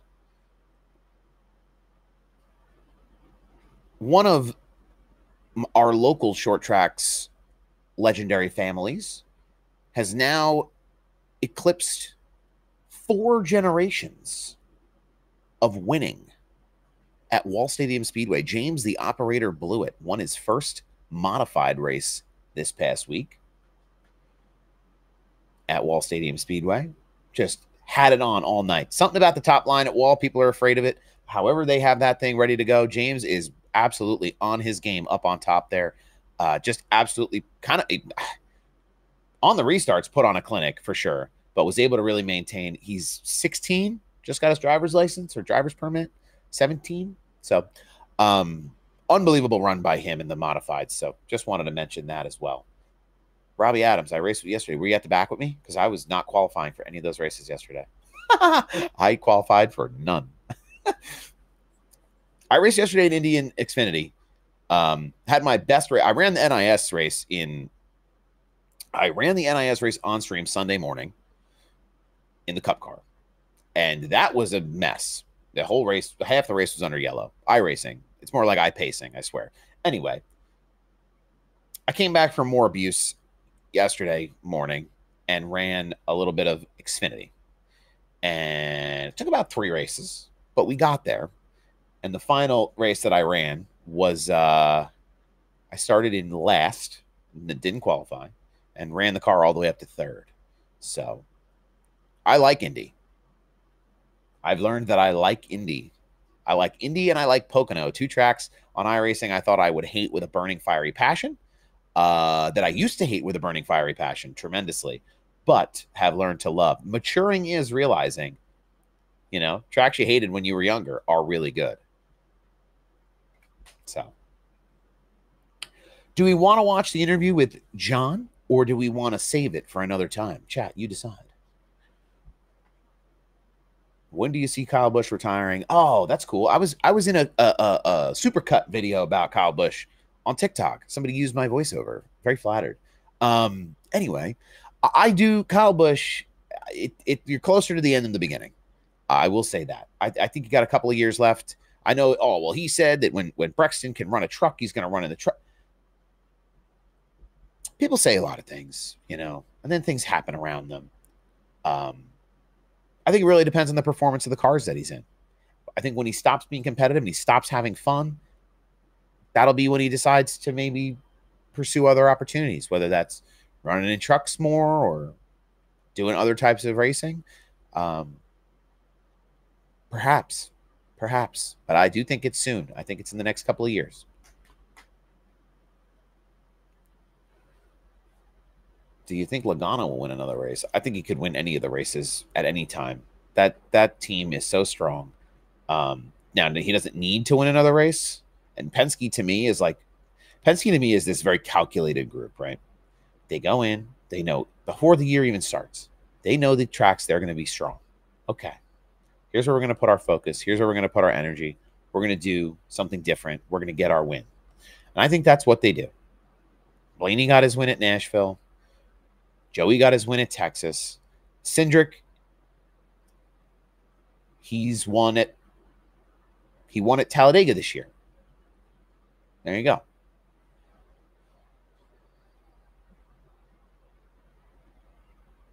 They don't need any more wins, the Penske team. They're all locked into the playoffs. So to me, I don't think they go out and win another race unless it falls into their lap, because this is how Penske runs their year. They are very calculated on where they're going to be strong and how they want to approach the playoffs. So they know, okay, we have all 3 cars in the round of 16. Darlington, Worldwide, and Bristol are the first round.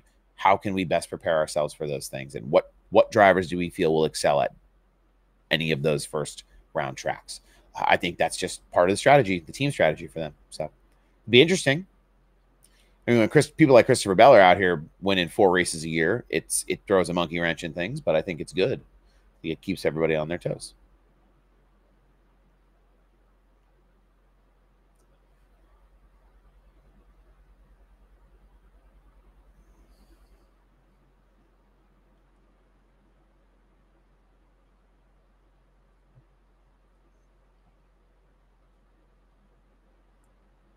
When do you see Keelan Harvick in trucks? I mean, he's not even old enough. I think he's got a while still. Keelan, I think all those young kids, they got some time still coming up. Running in Car Store, he's absolutely killing it.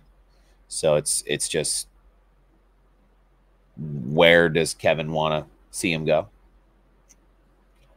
He sure is the wheelman. He is his father's son. That is absolutely, without a doubt, the way he's going to run races. It's going to be exciting to see him in his career. I'd like to go to New Hampshire. Watkins Glen and New Hampshire are the last two on my list for this year. I don't know. If I get one out of the two, I think I'll be happy. So we'll see. I'm sure there are already conversations that are being had about future, and I mean, sponsorship won't be a problem. Those types of things won't be a problem. But anyway, Iowa is going to be next week. Don't miss it. August 3rd, 3:30 p.m. on USA, MRN, SiriusXM, and HBO Max. And we go bowling at the Glen August 10th. So those are the first two. We'll look at those two in the windshield. Not look too far ahead yet.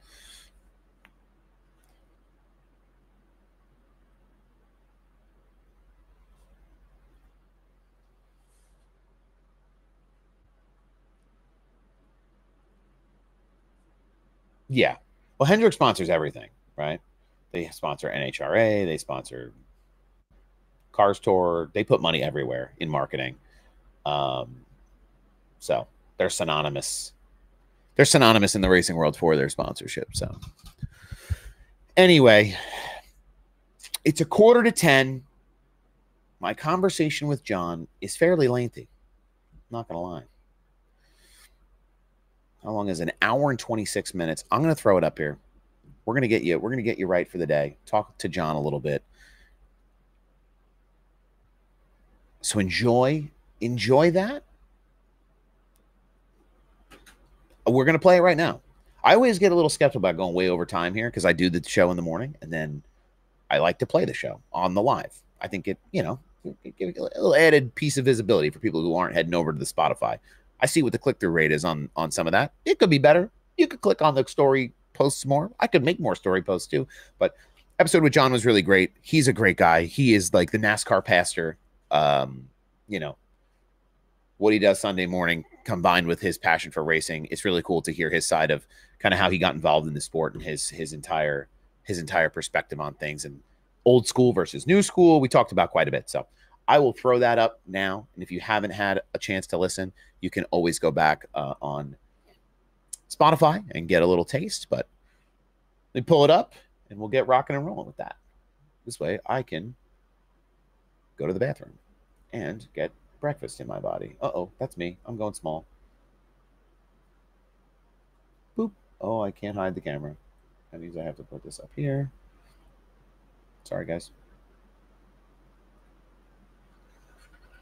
You get to see the behind-the-scenes magic of live video production.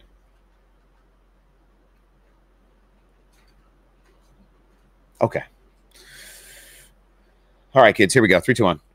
Welcome in to another edition of the Hot Lap Yap. That's what we're calling it now. We've cemented that name. I am here with NASCAR John. John, thank you so much for hitting me up, for wanting to be on this, for wanting to do this. I was like, wow, this is like a guy. This is a real guy who wants to do this, this show. So I appreciate you you paying attention to what I do, and I've seen your stuff for a long time. So it's awesome to be able to connect like this and have a conversation, just learn more about what you do and who you are behind the camera, in front of the camera, and understand how you really, what your passion for NASCAR really is. Because I think there's a lot going on there, you know. That's for sure. There's a lot going on. I appreciate you having me on, and like one of my favorite things is talking about race cars. So I'm more than happy to hop on a podcast and hop on your show and as you've probably seen in like my bio, it's like D1 Yapper. That is for sure me, especially when it comes to race cars. It's easy to get going on. At least for me it is. I mean, and it never ceases to be a good time when all the race car kids get together and start flapping their gums. Right. So tell me a little bit about how you got started in motorsports, or in NASCAR in particular. Like, it was just a family connection somebody watched, or it was just on the TV one day and the rainbow car looked cool and that's how it started, or what was the What was the pathway for you? Yeah. So I am a third generation NASCAR fan, and it's a really cool story because my family's from Appalachia, North Carolina, like literally where NASCAR got started with bootleggers and moonshiners. My family's from there. My grandpa snuck out as a teenager to go to Asheville Speedway, and he was just a big car guy and got into racing. This car dealership he worked for decades ended up sponsoring some cars in the 60s. And then he passed that on to my dad, who was, huge fan of Richard Petty, Darrell Waltrip, Harry Gant in the 70s and 80s. And then I came along and it passed along to me. And so I grew up watching, Jeff Gordon, Jimmy Johnson, Tony Stewart. And so the legacy continues. And we took our nephew to Daytona last year, and it was like surreal to be like, okay, I think we got another one. Another one on the hook, Generation 4. Yeah. That's awesome. Oh, I unplugged this thing. Jeez. All right. That's awesome, though. I love it when it's a family story. A lot of the time it is. I know that's the same case for me. Like my dad and all his friends were big. We're from the Northeast, so it's a little bit different in terms of like being as completely connected. But that's really cool that you said your grandfather snuck away to Asheville Speedway, and that's like part of the culture of the sport, which I think is something that people, the original culture of the sport, the culture of the sport changes all the time now, especially in our modern era. And I'm sure we talk about that as we go along here, but that's really cool to have that like foundation of your fandom. That's pretty dope. Yeah, it's really special, and I feel like I have this like weird like foot in both worlds where I have this like love and appreciation for the tradition because I grew up in it. It's like all around. Whenever I go back to see family in North Carolina, it's there. Like when my grandfather passed, I inherited a lot of his like hats and gear. So like I have like some vintage stuff that like some of it I like sold years back on like Etsy, but some of it I'm like that's never leaving me ever. It's just so special. So it's really cool to have that connection, but also to be like in tune with stuff today. It's quite the shift. I mean, I'm an old man myself. I remember going to races in the early 2000s and just remembering what it was like as a kid, and then as it is now. It's even weird to say that out loud, like, yeah, when I was a kid. Yeah. But it's we're at that age, I guess, and it's been interesting to watch it reform and reshape. If you had told me when I was 11 years old, or my dad when I was a kid, hey, they're gonna go run a street course at San Diego, and a guy from New Zealand is gonna be dominating, in the points, and like we would have been like, you were speaking another language to us, like, right. What's going on here? It's interesting that it's taking the turns, the literal twists and turns that it has over the last 20 years, and it's I don't know. I think we're better off for it in a lot of ways. For sure. Some ways, we're still tooling, but that's the nature of cars and race cars in general. You're always tooling. You said you had like a lot of vintage merch. Is there a piece that's your absolute favorite? I've gone down that rabbit hole post Dover.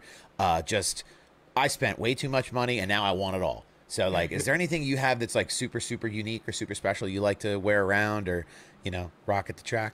So probably the favorite that I will wear, my great uncle, he gave me a couple years back a Dale Earnhardt hat from the 90s. Like it is for sure and original. I was actually watching like 5 years ago, so watching a Bristol race from the 90s. And I literally was like, oh, that's the hat. Like that's my hat. Like somebody just bought that off the merch trailer. I have that. That's probably my favorite that I wear. I'm kind of, I won't wear it on hot days because that thing, I don't want it to like have stains and stuff. I've already stained one vintage Dale Earnhardt hat, so I'm kind of cautious. But the coolest thing I have, and I'm like, I don't even touch this thing, is my grandpa had a Texaco Haviland signed hat by Davey Allison. And the story is he went to the race shop one day, and Davey was just walking in. He had, my grandpa must have bought the hat or whatever, and was like, "Hey, Davey, will you sign this?" It was super nice, signed it, and just that was that. And I like Davey is such a beloved figure in this sport that like I've often wondered like, should I send that to the Allison family? Should I send that to the Talladega Hall of Fame? like Motorsports Hall of Fame down there, or should I just keep it? Like, I don't know, but it's like this really, there's also this connection with my grandpa where like, I love that story and I kind of hold on to that forever. Yeah, I know what side of the fence I would be on. That thing would stay at home. I mean, it would be in a case somewhere. That's like what I on need display to do in my living room. Like that would be me. Like the museum has plenty of things, I'm sure, but you keep this one. Right. This is for me. This is for me. Yeah, this one's for me. It's okay. A little selfish. It's okay. So you talk about like drivers that have been close to you and close to your family, and did you grow up like a fan of a driver or just a fan of the sport? I always get into this with people, and it's always so much fun because some folks online like they wear their fandom on their sleeve. Like, I don't think it's a secret that people know who I like and I don't like. Some people are a little more closeted about it, and they're like, okay, listen, yeah, maybe I'm a Joey Logano fan. Who are you like? Who do you feel something for out there on the track? Is it one person? Is it a couple people? How do you approach that, especially from the creator space where you're gonna go out there in public now and maybe talk about people? Right. Yeah. It's always interesting when you're like, I'm gonna piss some people off with this take. Like, this is 100%. Like, sorry, not sorry. No, I was a Dale Jr. kid growing up, like hardcore, lived and died by the 88. Like, I remember going to Walmart when Dale was in the 88 car and was like, let's buy all the merch we can. Like, this is, let's do it. And those were the days when NASCAR was like all in Walmart. But yeah, I was a live and die like Dale Jr. guy for sure. I mean, I had like the Budweiser hat that like I couldn't wear to school because it was alcohol as a kid. So like but I also had like the like the NASCAR video game one where it was like a nice can of Dale Jr. like on the car. Can of Dale Jr. That's funny. Yeah. So Dale Jr. was my guy. When he retired, I think I went through a little bit of like who do I follow? I will say since Dale Jr.'s retired, and also it's just I've gotten older, I am for sure more and more a fan of the sport and of storylines. Like, that's probably the number one thing. But these days, I would say kind of my number one guy is Bubba Wallace. But I would say like I'm a fan of 2311 and Trackhouse. Like, I love what these new teams are doing, sort of with their branding, their style, their approach. I like pretty much all their drivers, which also is like nice that overlaps for me. So in general, I just kind of I like the attitude of those teams and sort of their fresh perspective.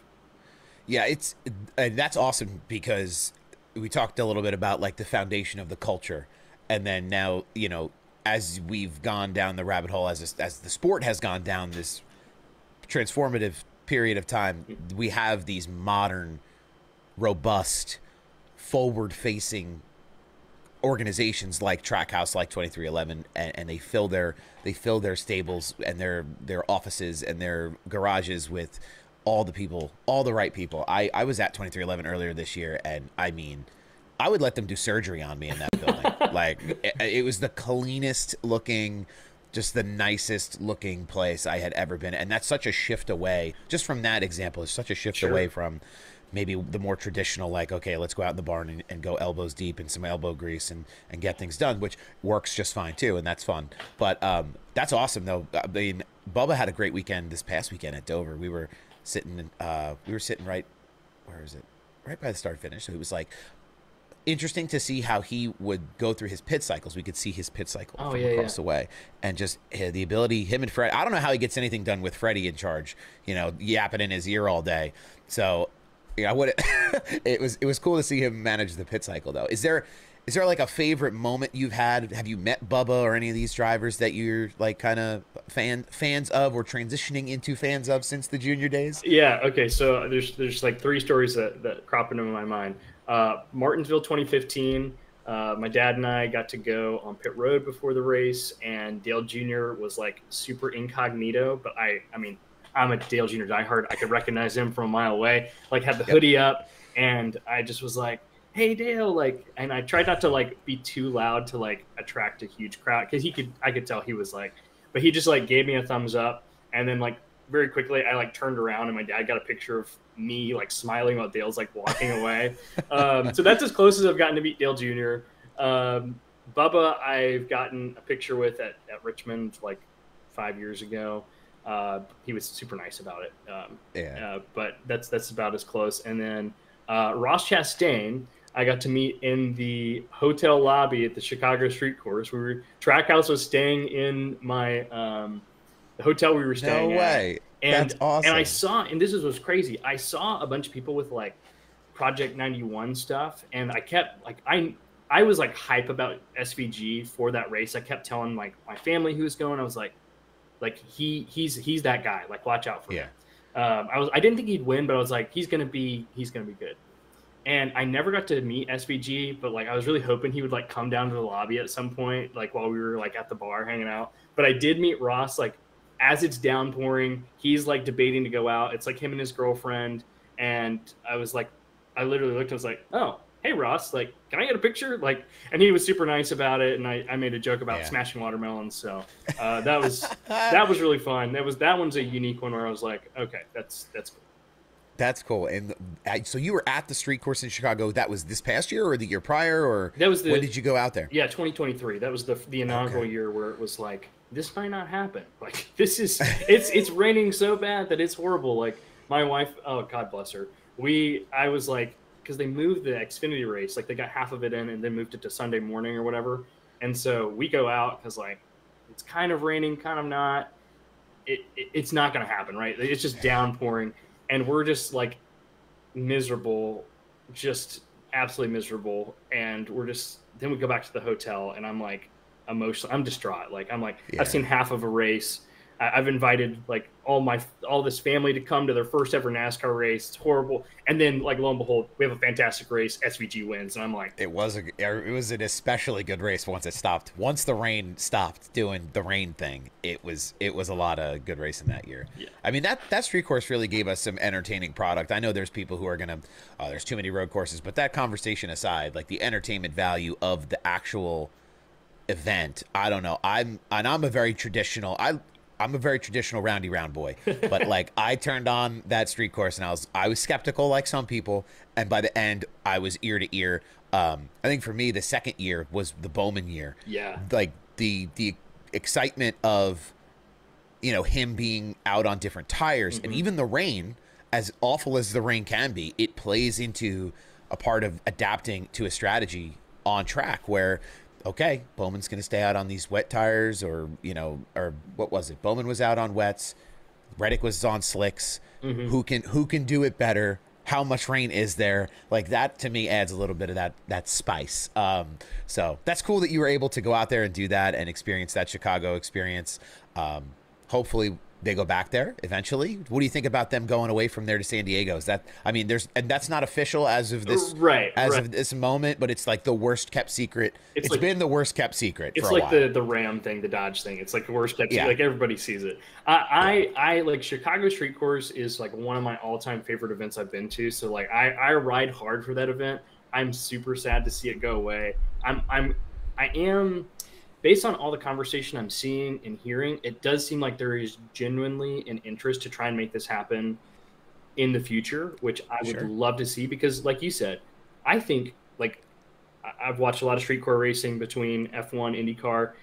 Street court racing is hit or miss, right? Like, there's not necessarily a lot of good ones, and Chicago is fantastic. Like, it races super well. The fact that NASCAR is in downtown Chicago and like everybody in the city knows about that, I think is monumental. Like, would the next gen race good on Chicagoland? Sure. But like, are we like impact versus like 1 week of good racing on a mile and a half? Like the impact of Chicago downtown is incredible. So like, I really, really want to see them bring that back. Like, I think if they bring it back, I'm going to get my family back to that event.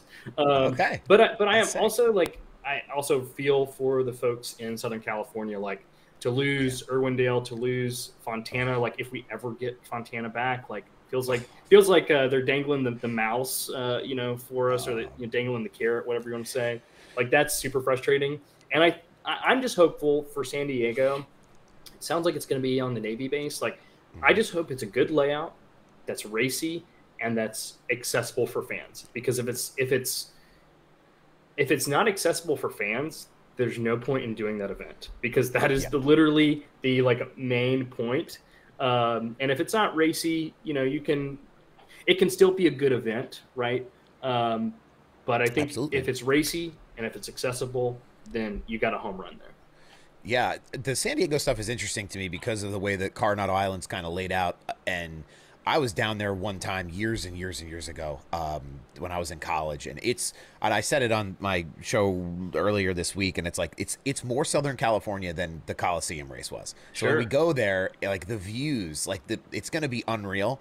And I agree with you 100% that, you know, making it accessible to the fans and having like that big, I call it like circus presence, because, you know, that's what you're really getting after. But that they won't have to worry about the logistics of being in the center of a city anymore. Right. Which is what Chicago was so good for the exposure. But it's In like the 4th of July. yeah. Well, yeah, but 4th of July weekend, we're in the center of one of the largest cities in the United States, and it's like, I get why people maybe were a little upset about that, who might have lived there, had to commute or whatever. But this seems like it's like perfectly adjacent to what they're looking to do. And I think the Navy's presence could make it even cooler. I have some friends who served in the Navy, and it seems like everybody has to pass through Coronado in their Navy career. Right. I don't know if that's just an isolated thing for people I know, but super, super cool to be able to maybe have some presence with them and all kinds of different things. I mean, we see the military get involved, like Bubba's car this last weekend with Space Force. Right. That was pretty cool. Cool looking scheme. Also, like, super dope. Can you imagine, like, I'm just picturing the Blue Angels at this rate. Like, they have to be there, right? Like, I don't know. They have to. Like, that alone would be incredible for them to do a flyby like the Thunderbirds do at the Daytona 500. Like, yep. That gives me chills right now thinking about how cool that could be. I mean, they could really turn it into like this Army-Navy game of racing, which would be kind of interesting, like to have all of our, you know, have the service members there and, you know, on track and around the area. I think that would be super cool. But I'm excited for it. I know there's people out there who are going to poo-poo on it. Because it's not Daytona, right? It's not Daytona. Right. It's not the beach. Right. And I don't know why everybody's all fired up about Daytona anyway right now, because I was there a couple of years ago. Daytona is an experience. The whole area is an experience. So I don't want anybody to get it twisted or out of context. It's a great race to go to. If you're going to go to races and you've never been to races, you need to go. But the racing itself is not what it's not what it should be.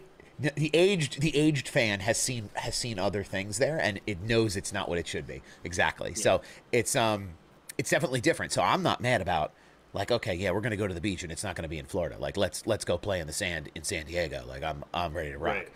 Yeah. Right. This could be like, with all the elements there, like you say, this could be like NASCAR owns the 4th of July weekend. Like, this could be cool. our staple event. I love it. Yeah. Yeah, and it's like, yeah. And that, between that and like Motorsports Christmas, Indy Coke, and well, now soon to be changing that F1 race, but F1 always got to come in and do something. They always got to ruin it, make it about themselves. I don't know. I don't. Sure. Do you watch other racing series? Are you a fan of other racing series? Is F1 slander tolerated in front of you? Is that okay? Yeah, like I watch F1 when I can. Because I work Sunday mornings, I can't really watch most of the races. Sure. But I do keep up with it. I enjoy it for what it is. I think it's like from an engineering standpoint, from like the cars themselves, I think it's really cool. The drivers are interesting, mostly. But I also tolerate a lot of F1 slander because I'm like pretty vocal about like, hey, super cool that we have a bunch of new fans in motorsport. I don't want to knock it. Like, if you love F1, great. Come check out IndyCar, then come check out NASCAR, just get deeper into the wormhole. But also, like, let's be clear, it's the most boring of the major motorsports, and it's not really close. Like, give me IMSA all day over F1. Like, I don't know. That's okay. So I tolerate I'm right there it. with you. You're in good. I'm in good company with you here because I agree tremendously. I don't know. I stay up late. I stayed up late to watch a handful of F1 races earlier this year.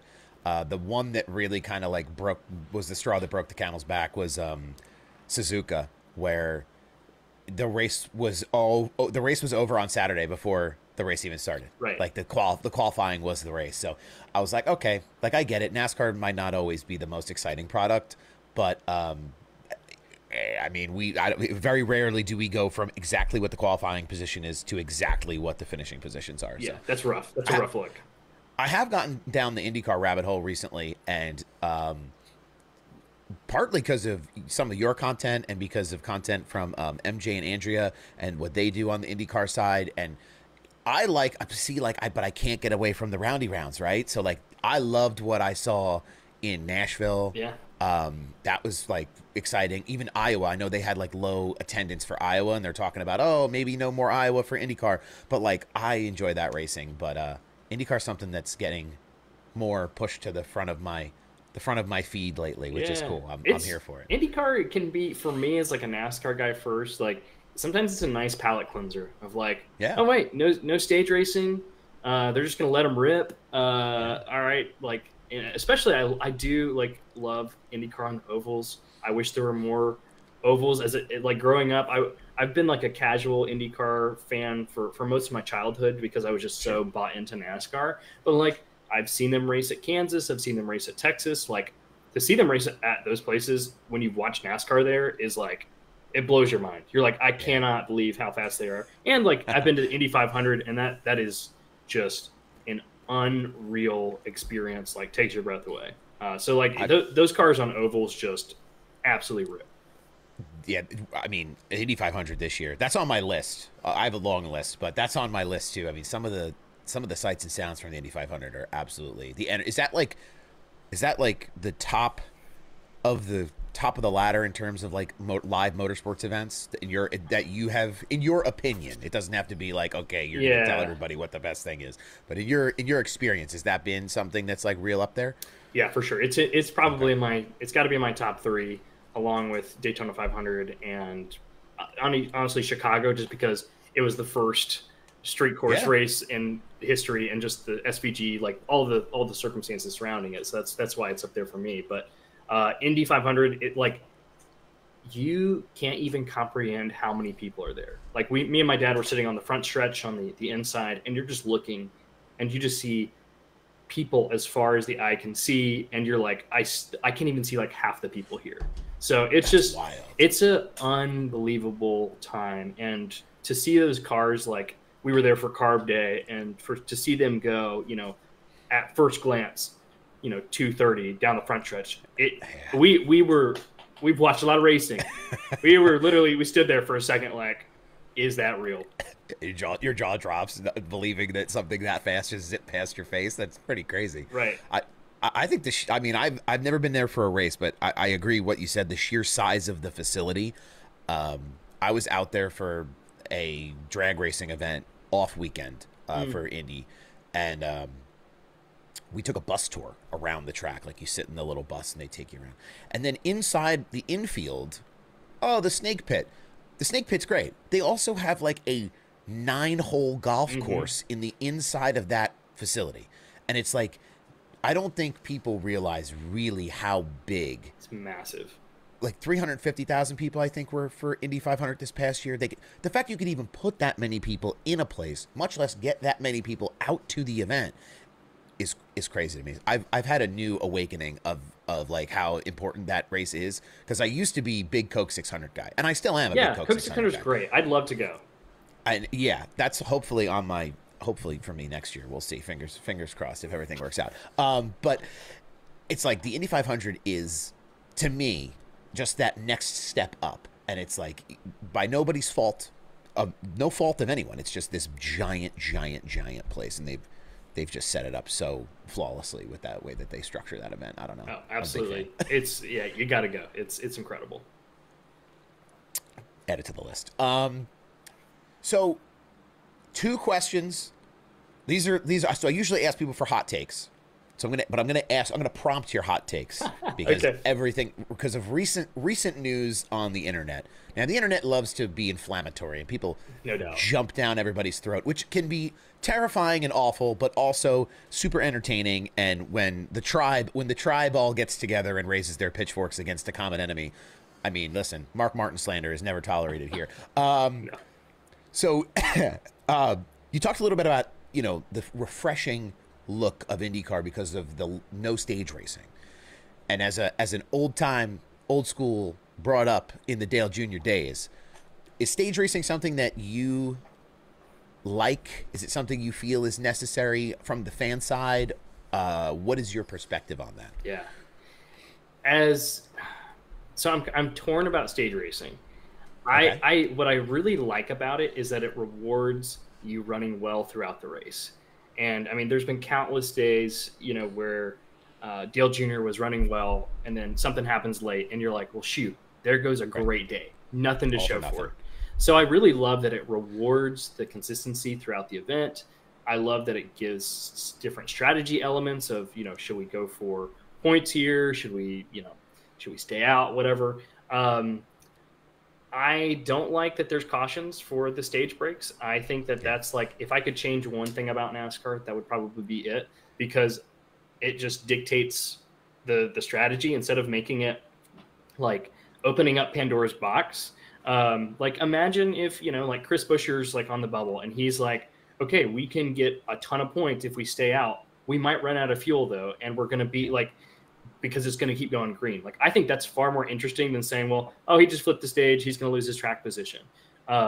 So I would advocate for that, because I do think it rewards and incentivizes this consistency. And so I really, really appreciate that.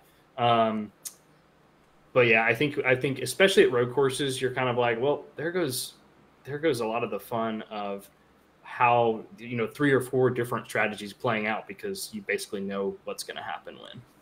Yeah, the stage flip to me is like the biggest detractor of the stage breaks to me, because you can write the script of what folks are going to do. Now, when you get an anomaly in a driver and in a track, like an example of SVG at Sonoma, can flip the stage and then win the stage. That is something that's super unique, right? We don't have a bunch of those to look back on and go, yeah, it doesn't matter so much. The flip of the stage stuff is, who cares? But I agree with you. I agree with you on that. I think there would be a lot of fun. It'd be a lot of fun to have them do the stages, but not have the cautions, especially on some of those larger road courses. But and then my second hot take that I'll kind of lead you in with is one that's been on the tip of the tongue of folks here for quite a while. I don't know if the conversation will ever go away. But the playoff structure, is that something, you've seen the Chase, you've seen all these different versions, the cups or the Winston Cup, ranking. And here we are now in a bracket, kind of bracket system. I don't know. How do you feel? What is the solution? What is the NASCAR John like perfect world in the NASCAR Cup Series playoffs? Yeah. So I have a couple thoughts, right? Like, and I think that for me, I do love the purity of the full season point system, right? The fact that like, that's what rewards excellence over a season. My hot take about, I think this at writ large is, because of our current playoff system, it totally skews how we view drivers. Like Chase Elliott, I think we would view him very, very differently in the old system, because he's just really consistent. Doesn't win, at least in the last 5 years, doesn't win a ton, but like, he's first in points right now. And every Chase Elliott fan wants Alan Gustafson's head, because like we were talking about, because he doesn't win, but like, he's first in points. I don't know. And it's crazy, especially that example. Like, and same thing for Bubba Wallace. Like, Bubba has proven to be a top 15, sometimes top 10 driver over the course of a season. Like, that's nothing to, especially the last year or two, right? Well, since like, it seems like since Bubba, the birth of his son, that there was some kind of like awakening moment for him, which I'm very happy for him, because I like Bubba, and I want to see him. I want to see him put all the Facebook commenters like to bed. Absolutely. That is my goal for Bubba. I love it. And to win and be happy in his life. Good for him. But like, I want to see those Facebook people just, so I just, that points, the points are just so tough to come by in this format. And unless like we said earlier, like the strategy of like, even in the stages, you have to go into the day knowing if you're going to give up the chance to win. Because you need points. I don't think people, for me, I don't think people should have to think about that. You go out there and you go run your race, try to win every race, and then we'll reward you for your performance as time goes on, as the consistency of your performance happens throughout that event. I don't know. That's just my 2 cents, but I cut you off there. No, it's all good. I mean, race fans are passionate, so we were always jumping about something. But like, so I think it totally changes how we view these drivers, because now we're like, I think generally the sport would say, oh, these are underachievers, when actually you'd say, no, I think they're running perfectly where their talent level lies. But we don't see that because the point system rewards people winning. And I'm, we love that, right? Like as NASCAR fans, as Americans, we love somebody winning. We love winners and losers. Winning. Yeah. But the truth is the current system is broken, and Joey Logano has showed that at least 3 times now. And Joey is, I will say, absolutely deserves to be a multi-time champion. He is that talented. I'm here for Joey Logano slander, but also like I recognize that he is uber talented and is a deserving champion. Do I think he's deserved all his championships? No, but in different formats, he still would be a multi-time champion, in my opinion. Absolutely. So I think I would if we have to keep the current system, I am all for a 3-round championship. Okay. Or I think Denny mentioned, or maybe Chris Bell, some others have mentioned, like a 5-round playoff where it's for seeding, and then the last 5 races are just between those 5 drivers. I think that's kind of a nice combination. I would be totally happy if they went back to the 10-race chase like that. I would be like, you know that's my golden goose. I'd be like, the 10-race chase. Tip of the cap to you, NASCAR. I can live with both worlds, baby. Yeah. Yeah. The 10-race chase, to me, that's what I remember from being a kid, and that's what I thought kind of gave the best result. But I've always had this idea too of, what if they made them do multi-rounds of playoff racing, but at different styles of tracks, but requirement. It's not like, oh, Phoenix can be the championship race and we just pick our names out of a hat, or whoever writes the biggest check gets the championship race. It has to be a short track, an intermediate, a super speedway, and a road course. You have to run all 4 of those in the playoffs to determine a championship, and then like the best average finish, or I don't know. People would hate that. That's just my because of the math. Because of the math, Sal. Right? They don't want to be doing the math. If the guy who wins the championship isn't doing a smoky burnout and taking the checkered flag in that last race, I feel like people can't respect it. But like, it's interesting, and we're gonna see it this weekend at Indy. We're going to see somebody compete for something that isn't a race win. Yep. I mean, I hope Ty Dillon all the best. I hope Ty Gibbs all the best. One of those guys is probably going to win the bracket challenge and win $1 million. Odds are they're not going to win the event overall. Like, good for, I hope they do, whatever. But like it's not yet. Are you going to have a burnout on the front? Like, you're going to. This morning, I want Ty Dillon to do a burnout. I want him to win while Denny Hamlin or Larson, whoever wins the event, is also like, just like the old championship days. Like, that's what I want to see happen. Exactly. I feel like that's like not a visual that most fans are ready for. I feel like it happened a couple of years ago. What was it? Ross won Phoenix, and then Blaney won the championship. Ross is down at the end of pit road, just absolutely smashing tearing it up. Yeah, and Blaney's like crawling around the backstretch, coming back to the start-finish line, waiting for him to be done. Like, there's a lot to celebrate in the sport, and I think having opportunities to do that, even if people aren't winning the final race, I think is a big deal. And even in the bracket challenge, like a lot of people gave that, they called it gimmicky. I mean, listen, I wouldn't have said Atlanta as the first race, but you don't know what you don't know until it happens. But it seems to have worked out nicely. Is that something you've kept up with and something you found a lot of interest in this year? So I was really excited about the bracket challenge initially, and then with what I don't like about it this year, how they've done it, is the seeding. I felt like it was needlessly convoluted to say, hey, we're going to take these 3 random Amazon Prime races and determine this. Like, just go with the point standings. Like, let's keep it simple, stupid. Like the KISS principle. But NASCAR loves to be needlessly convoluted. That's just who we are. They love it. So, but as it's gone on and seeing Ty Dillon advance or the legacy guys advance, I have really found enjoyment from it, because as the teardown guys are talking about, listening to their podcasts, like, it's nice to talk about people in the midfield. Like, I think diehard NASCAR fans really want to hear about what's going on in the middle of the pack. Like, how many times have I said or commented on the NASCAR Fan Council survey, please go through the field, go through the storylines. I mean, you've watched the races over the years. They used to do like NBC, TNT. It would be like, we're doing the run through the field, and they're going to give you every single, or MRN does a great job of that too. Like, NASCAR fans want to know more than just who's out front by how many seconds. Like, 100%. We are dying for more storylines, and there's 36 storylines every single week. That's something that, like, I thought Amazon Prime did a great job of in their broadcast coverage, was being able to, and I don't know, and I'm not like, Fox is what Fox is, TNT is what TNT is, and NBC will be what NBC is, but Amazon gave us that new opportunity to kind of see what it could be. Yeah. And the way that they were able to show us they were showing us the battle for the lead and the side-by-side battle for like 18th. Listen, I know who's at the front. I know those guys. I don't know about, like, I've only learned a little bit about Ty Dillon. I know he ran in the trucks. I know he's Austin Dillon's brother. I know he's Richard Childress' grandson.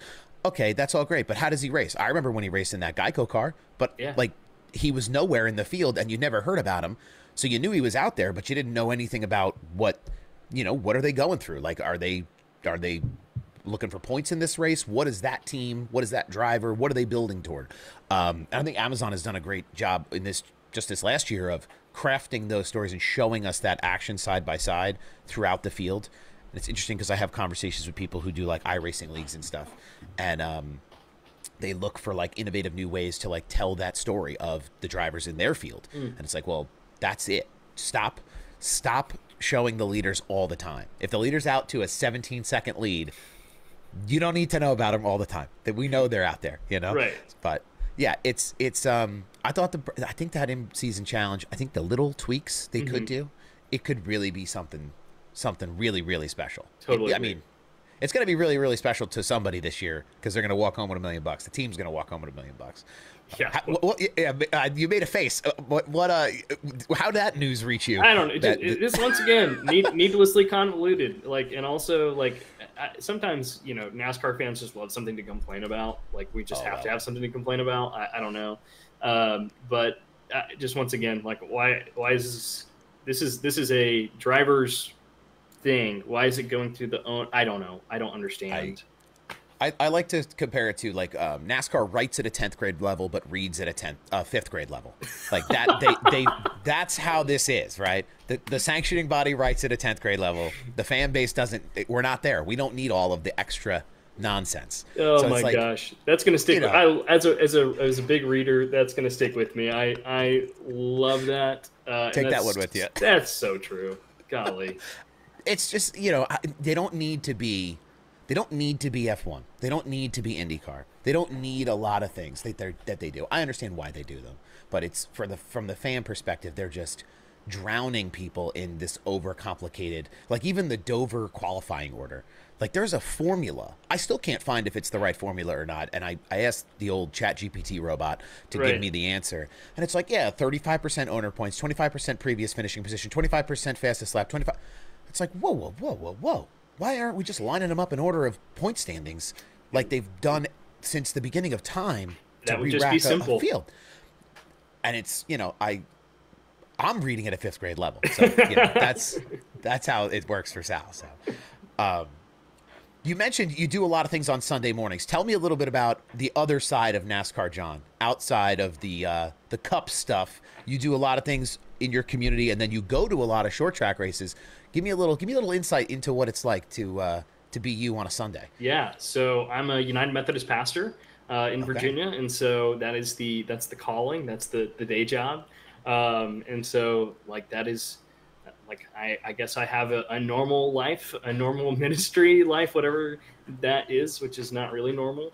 But I go into the office Sunday to Thursday, do my work. Of course, there's things that come up, funerals or events on the weekends, or visitations and things like that. But like, I try and keep kind of a normal-ish life, have a balance. And so for me, like Sunday morning is like, I have a job to do. I am game time. I am locked in. Yeah, game time, very much so. Yeah. Like and it's fun and I enjoy it. And also it's got tons of challenges that I could, that would be whole other podcasts in and of itself. But like that's who I am. I've been full-time in ministry. This is my 8th year now. So awesome. It's, like I said, it's something that's been a part of my life for a long time. But yeah, do the church thing, come home, turn on the tube and watch some NASCAR. That's kind of life. And then I've seen like you are out at Dominion and doing some different things. I'm not super familiar with the local short track scene in Virginia. Yeah. I know Dominion exists because it's on iRacing. So that's how I consume a lot of my information. But you gotten involved in some local stuff around your area. How did that all come to be? So I am, as much as I love NASCAR, I might actually love local tracks more. I think local tracks are just like, talk about a palate cleanser. There's just like, it's like for the love of the game. It's like the purest like racing, because it's just really people who like absolutely want to be there. Like there's no like drivers who are like, this is an obligation for me. Why am I here? It's like, no, they live and breathe it. It's just, that is what's so refreshing and fun. All the different unique series you get to see. So like, I love going to local tracks, and luckily I live close to Dominion. It's a fantastic facility, well run, and just puts on some good racing. So, you know, I try and go out there as much as I can, but the fine folks down at Langley invited me out earlier this year, which is super cool. Cool. Shout out to Justin, who does the Flow Racing broadcast there. That was just really special, because I've been to Langley a couple times, but to like, hey, I'm going to give you garage passes if you shoot content for us. And it's like, say less. So, and that opportunity has opened up others. So I've been to Potomac, but Potomac's going to kind of invite me back to do some stuff, kind of dirt track in Southern Maryland. Natural Bridge Speedway, which is a dirt track that I've not been to before, invited me out, kind of saw my Potomac stuff and got connected. Same thing with Shenandoah Speedway, which is a oval out in the Shenandoah Mountains. So like, it's been really, really cool to have those tracks reach out or connect in some way. And what I love about that, and what I know we've talked about a little bit, is like, they get it. Like, it costs them nothing to invite me out and give me a garage pass and to get, you know, free promotion basically, for something I love doing. And, you know, those tracks, it's, you know, different from like big time NASCAR. They can't necessarily pay me or sponsor me to do that, but like, they can invite me out and I'll have a great time. And some of these tracks I've never been to. So, it'll be cool to see some of them, or just experience them maybe in different ways. But no, I love going to local tracks, and it also just scratches that itch for, you know, when I can't get to NASCAR races all the time because I'm working on Sundays. I only have so many Sundays off. So it definitely is like, okay, how can I get as much racing in my life without being at a cup race? Yeah, and it's like you said, it's really tough to get to some of the cup races. I mean, for me personally, like Dover, Pocono, Watkins Glen, and New Hampshire are like the closest things geographically. Sure. And then it turns into, we're going to be in the car for 10 hours, and which is fine sometimes. But I'm a 30-year-old man now, and my bones don't do, you know, the passenger or the driver's seat for about too much longer than about 6 or 7 these days. So it definitely does scratch that itch. That's really cool. You've had the opportunity to do that. I saw you interviewing drivers as part of some of the content you've done, and it's cool that they, like you said, they get it, or they're going to have you as a creator come out, and they're going to have you create this content. They'll let you run around. It's your playground for the evening, within reason, naturally. But you know, it's something that I've talked to a lot of people about in these conversations, is what does the future of the content creator look like on a large scale for NASCAR, and when do they start giving content creators media badges, like, or vests? Like, obviously right now it's all very controlled through the teams and through the sanctioning body, and you can kind of skirt the system by reaching out to teams and getting like VIP passes if they have extras. That's one way that I've seen people do it. Right. But I'm very hopeful that they will develop a program that caters to creators, and it probably, you know what the crazy part is, like, for me, I'm not going to be at the top of the list of people they call when they create this program, which is fine, just as long as they create the darn thing. and get something, the wheels turning on it, because there's a big opportunity there. I know NHRA is doing a big push right now to essentially, if you have a social media account and you claim to be a content creator, you can reach out to them and they will give you access in some capacity to get a little bit closer to be able to capture some content. They want people talking about drag racing. And I just, maybe it's out of necessity or out of need, sure, but I think right. they're accidentally on purpose, creating this this kind of creator relationship with all these different people, and developing all these different relationships even for their partners too, where like, right. say some of the sponsors or some of the drivers are looking for an opportunity to, advertise or link up with a creator that's also in the industry and wants to kind of do something from that perspective, from a business perspective. Now you're kind of pooling all these people to one place. And I think there's so much opportunity for something like that. Obviously, I could sit here and ramble on about it, but there's a lot that could be done there. So it's interesting to hear you talk about how you've been invited to all these tracks, and then like the transition or the difference of like the NASCAR side. But we'll keep our fingers really crossed on it. But it's cool to be able to go to the short track stuff. It's I love my local short track, Wall Stadium Speedway. Dude, Shout out. I've heard a lot of cool things about Wall Stadium. Got to come take a trip. I encourage everyone to come at least once on a Saturday night. We do there's some really good events there. Everybody up here knows the Turkey Derby, which is in November. But they do the Garden State Classic, which actually already happened for this year, but it's great because you get I think it's 125 lap modified feature, and it's not 30 degrees outside like the Turkey Derby is.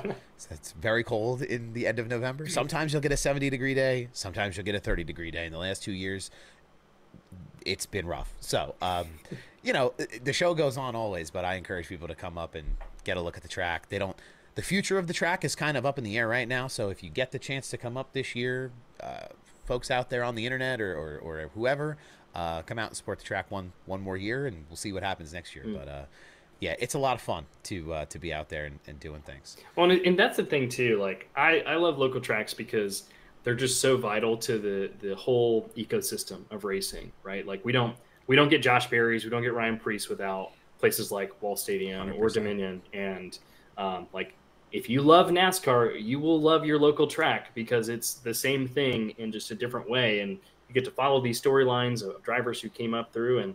And as I think you know super well, and as I've seen tracks over the years, like we used to live in Richmond, and we were super close to Southside Speedway where Denny Hamlin grew up racing, and it closed during the pandemic. Fortunately, it's coming back. Like some new owners bought it, but like that is the outlier, right? And the more we keep losing these tracks to like people who want to build homes in these rural or suburban areas where racetracks have been for decades, like. It's really tough. So we got to support the local tracks because if we don't have those, we have nothing. That was the first thing I saw when I was at Dover this weekend. I walked out. We put all our stuff down at the car. We always go to the tents to go check out like the secondhand merch and go see what we can find. And as we're walking around turns to see Miles the Monster peeking over our shoulder, on the opposite side of the street is new construction condominiums. I saw that on your story or something. That's crazy. And I'm sitting there like, what are you doing? These two things do not go together. And I just, I've seen the song and dance happen, especially in my neck of the woods, so many times when they have requirements for housing in certain areas, and they don't care. There's big swatches of land, and they sell it off, and then it hopefully doesn't become a problem as time goes on. But yeah, the track closure stuff that could be its own podcast. I could sit on here and yap for an hour just about how that is all unfolding and how awful it is. But I think that just gives people more urgency to go support their local short tracks and make the folks see that it's a viable part of their community, and that's just something that you can't replace once it's gone. So it's a big deal. But so Dominion, are you traveling to any other you said you were invited to a bunch. Do you have like a schedule of races that you're headed out to? Anything you're excited to see this year? Yeah, so I am going. It's kind of crazy. I've done all this like posting this year, and I've not been to a NASCAR race yet. But I will be at the Richmond weekend here in just less than a month. So I'll be there for truck race and cup race, and then I will be going to, for the very first time, Bristol Motor Speedway. Going to be there for all 3 nights, and I am ready to rock and roll for that. That's going to be super fun. Me and my dad try and go to a race every single year. We've been doing that. I mean, well, gosh, since I was a kid. But when he took me to Kansas Speedway for, the inaugural race and so on and so forth. But now that he lives in the Midwest, I live in Virginia. So we try and make something happen every year. And so we've been slowly marking off the bucket list, and Bristol Night is like the next one. That track is, you never been out to Bristol? I have never even been out to Bristol. Yeah. It is a ton of fun. Even just being in town for the race weekend. Michael Waltrip's brewery's out there, and then it's all on like one strip. So there's the Waltrip brewery, there's like this wild donut shop, and then there's the Quaker Steak and Lube down at the end. And there's a bunch of stuff in between all 3 of those big POIs. And then on the other side of the street, because you're on the Tennessee-Virginia border there, right, there's all kinds of like restaurants and things. And it's like, it's a good time to go and kind of hang out, even just in town outside of the track. So they do a great job out there at Bristol. I will be very sad if they lose one of those dates here in the coming years. But that track is something unique and awesome to the sport that they got to build the car around that track. We'll see. Yeah, they got to figure out something. I mean, I was thinking about this today. Like we got T's with like 750 horsepower earlier this year. Like we got some short tracks coming up. Like, is that a joke, or are we going to get that here? I don't know. Maybe you'll get it at Richmond for the first time. Yeah, we got option tires last year, and that was a fun freaking time. Maybe they'll do something like that again. I hope so. I mean, it seems like they're ready to play with tire compound. They had a new one at Dover this past weekend. So that was kind of a surprise. Nobody really talked about it. No, they didn't even test it. That's what's wild to me. Like, just they were like, all right, good luck. Yeah, I was waiting for like a Bristol-esque event where it was like crazy, who kind of pissed in the bucket kind of a deal. But it didn't turn out quite that way. Dover's fairly relatable, fairly predictable, with the way that track runs. But yeah, I have like 2 like scripted questions I always ask people at the very end. Sure. But I will ask you one before that. That's fine. What is your biggest hot take about the sport in general? I kind of tried to like ease you into the hot take, but like, is there one that sticks out to you that like, it's like the Twitter meme where with the guy with all the knives around his neck? Yeah. What is the one for you that's like, people are going to come for you? Okay. I'm going to say it, and then I'll give some like caveat to it. Okay. NASCAR needs an EV series. Ooh, okay. I don't want it to replace the Cup Series, Xfinity, or Truck. I don't want it to do that. But like to have, let's just imagine 8 to 10 races of an EV series. Let's say every Cup team has one car, and they run at Martinsville, Bristol, Richmond, Iowa. I mean, the short tracks and maybe some of these road courses. And you just do like, I don't know, I just think that'd be fun. We're NASCAR fans, especially since they've condensed practice times, like we're craving for more on-track activity. That would be something really, really unique to see. Also, like EV stuff is up and down right now, but like I feel like eventually it's gonna hit the upswing. And I mean, we see it in China and some other places where like, EVs are full bore. Over there, also, everything over there. I also just think it's really stupid to develop a car to like not use it, like especially when they're already down the rabbit hole this far. You got to do something with it. I'm glad to see they finally did like an exhibition at the Chicago race, but like if we did like 8 races of that, I think that'd be fun. And whether you want to say cool, like Hendrick is going to put Larson in for this week and Bowman in for the next, or if you want to do what they did where they were like, oh, we're going to give like Raja or some Xfinity or Truck guy an opportunity. Like, yeah. I don't really care. I just think it'd be cool to see them put out 15 trucks or SUVs, whatever EVs on the track. It would just be interesting. And I think maybe a nice way, because what NASCAR has historically done is they're like, hey, we're going to do this big change and you're going to like it. And like, what a nice way to be like, here's an appetizer for, something down the road. I don't know. Yeah. But also we're trying this out. We're A/B testing with the audience. Like let's develop it together. Right. Like it would be a nice olive branch. My one B to that is like, I would love to see NASCAR lean into like sustainable fuels. I know that F1's doing some of that. IndyCar now runs like fuel that's 100% like sugarcane byproduct. Like, I think that's super cool. Nobody in IndyCar is like, give me my ethanol, give me my 100 proof. Like, maybe some are, I don't really know, but like, I think increasingly like NASCAR, they've set some goals and they've announced some of those goals. But like, they will eventually be pressed to make a more concerted effort. And I think that's a really easy win of just like, hey, we just changed our fuel. It's, I think that would be really cool on one hand. But also like, that's going to be necessary at some point. Absolutely. I mean, those are all good takes to have. I think that EV series stuff would be super cool. Talk about sustainability and fuels, but like the EV stuff is, once the cars are built, all you got to do is power them back up. I've always had like this vision of what that's like. Formula E exists now, right? But like for NASCAR, what could you do, even if they were exhibitions, right? It's, let's bring the EV series circus to town, to big urban centers, right? Mm-hmm. Because it doesn't take much. The logistics of getting those cars to run. Let's show people in these areas that NASCAR has traditionally not existed in what this is. And if you can do that through the EV car and kind of give them that appetizer, like you said, and then, okay, well, they do other things too. What's going on over there? It's kind of the same way I feel like Chicago, the street course, is going to operate. If they, whether they decide to go back to the street course or not, it seems like Chicagoland is a conversation that's happening. So will people now, from the last 3 years at Chicago street course, that was the appetizer, is Chicagoland the main course? So it's like, I find that pipeline interesting, especially with the electric stuff too as well.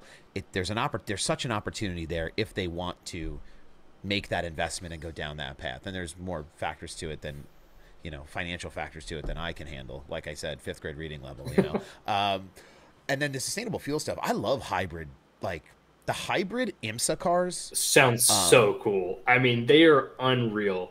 Crazy. They're amazing. And people are like, no hybrid. We can't have it. And it's like, I'll never want to give up the roar of the V8, right? But we don't have to. You don't have to give it up. It's just having a little bit of both, having that happy medium. And it seems like they were getting ready to develop that through Honda. Yes.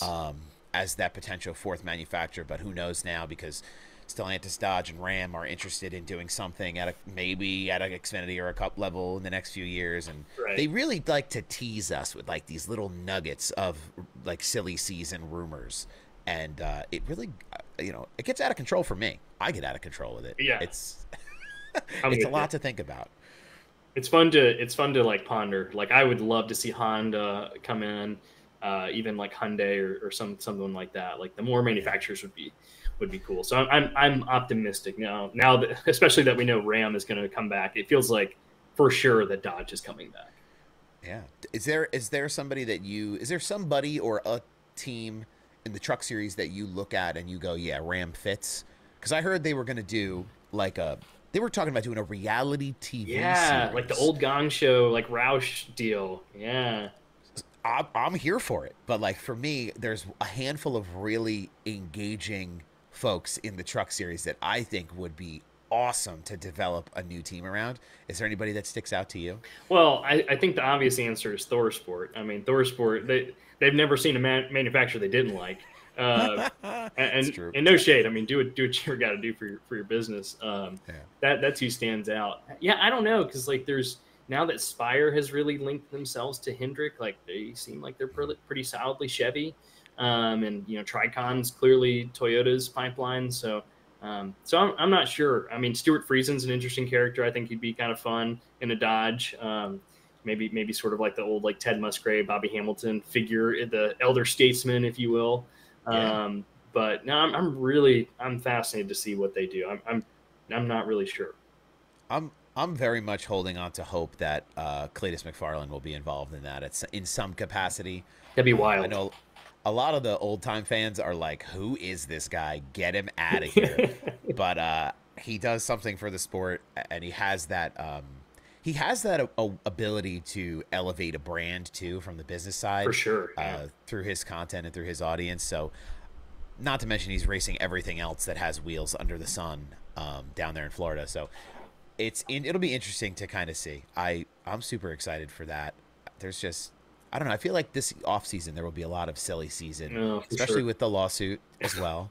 I don't know if you have thoughts on that. Oh yeah, for sure. I'm on the team side. That's what I'm on. I was gonna say, especially as a 2311 fan, I feel like you're looking at Bubba, you're looking at Tyler Reddick, you're looking at guys who maybe they have clauses in their contract that they have to run for chartered teams. Right. I don't know. Where do you see that going? Do you have like a temp that you feel like, okay, everybody's going to come out of this and we're all going to be singing Kumbaya, or are we all going up in flames? I don't know. I mean, I don't want to see a split. I think we've seen that story. That is not it is not a good ending. Never good. But also, like, it seems to me that 2311 and those folks involved, like, they are like, we'll see you in December, buddy. Like, we are going the distance with this, and they've got the money with Michael Jordan to do that. So, like, I kind of get it.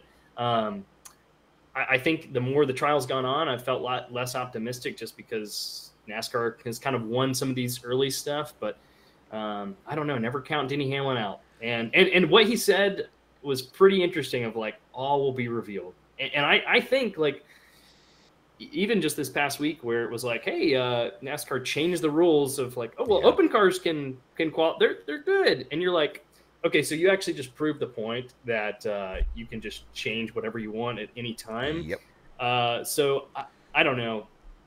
Is NASCAR a monopoly? I'm not a lawyer. I don't know. But I will say this. They do a lot of things that aren't good for the business. And if there were other people involved, like, here's maybe my hot take, Sal. Maybe Liberty Media should own NASCAR. Because look at what they did with F1. People didn't give two craps about F1 in America before they took over. And not that I agree with everything Liberty Media's done, but, like, sure, holy crap. If you had their power, their expertise, and you have this product that's ripe for, like, to take it to the next level, yeah, I'm all for that. Yeah, I mean, that an ownership change in NASCAR. It's been, there were whispers about the France family maybe giving up a stake, not giving up total control. Which I get it. Like, it's their baby.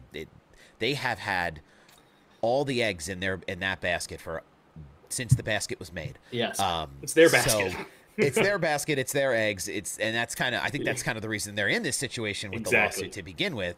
I think when Denny Hamlin talks about all will be revealed, it was something that was talked about a very, very lightly at the beginning of all this, when they first decided they were going to go down this lawsuit path.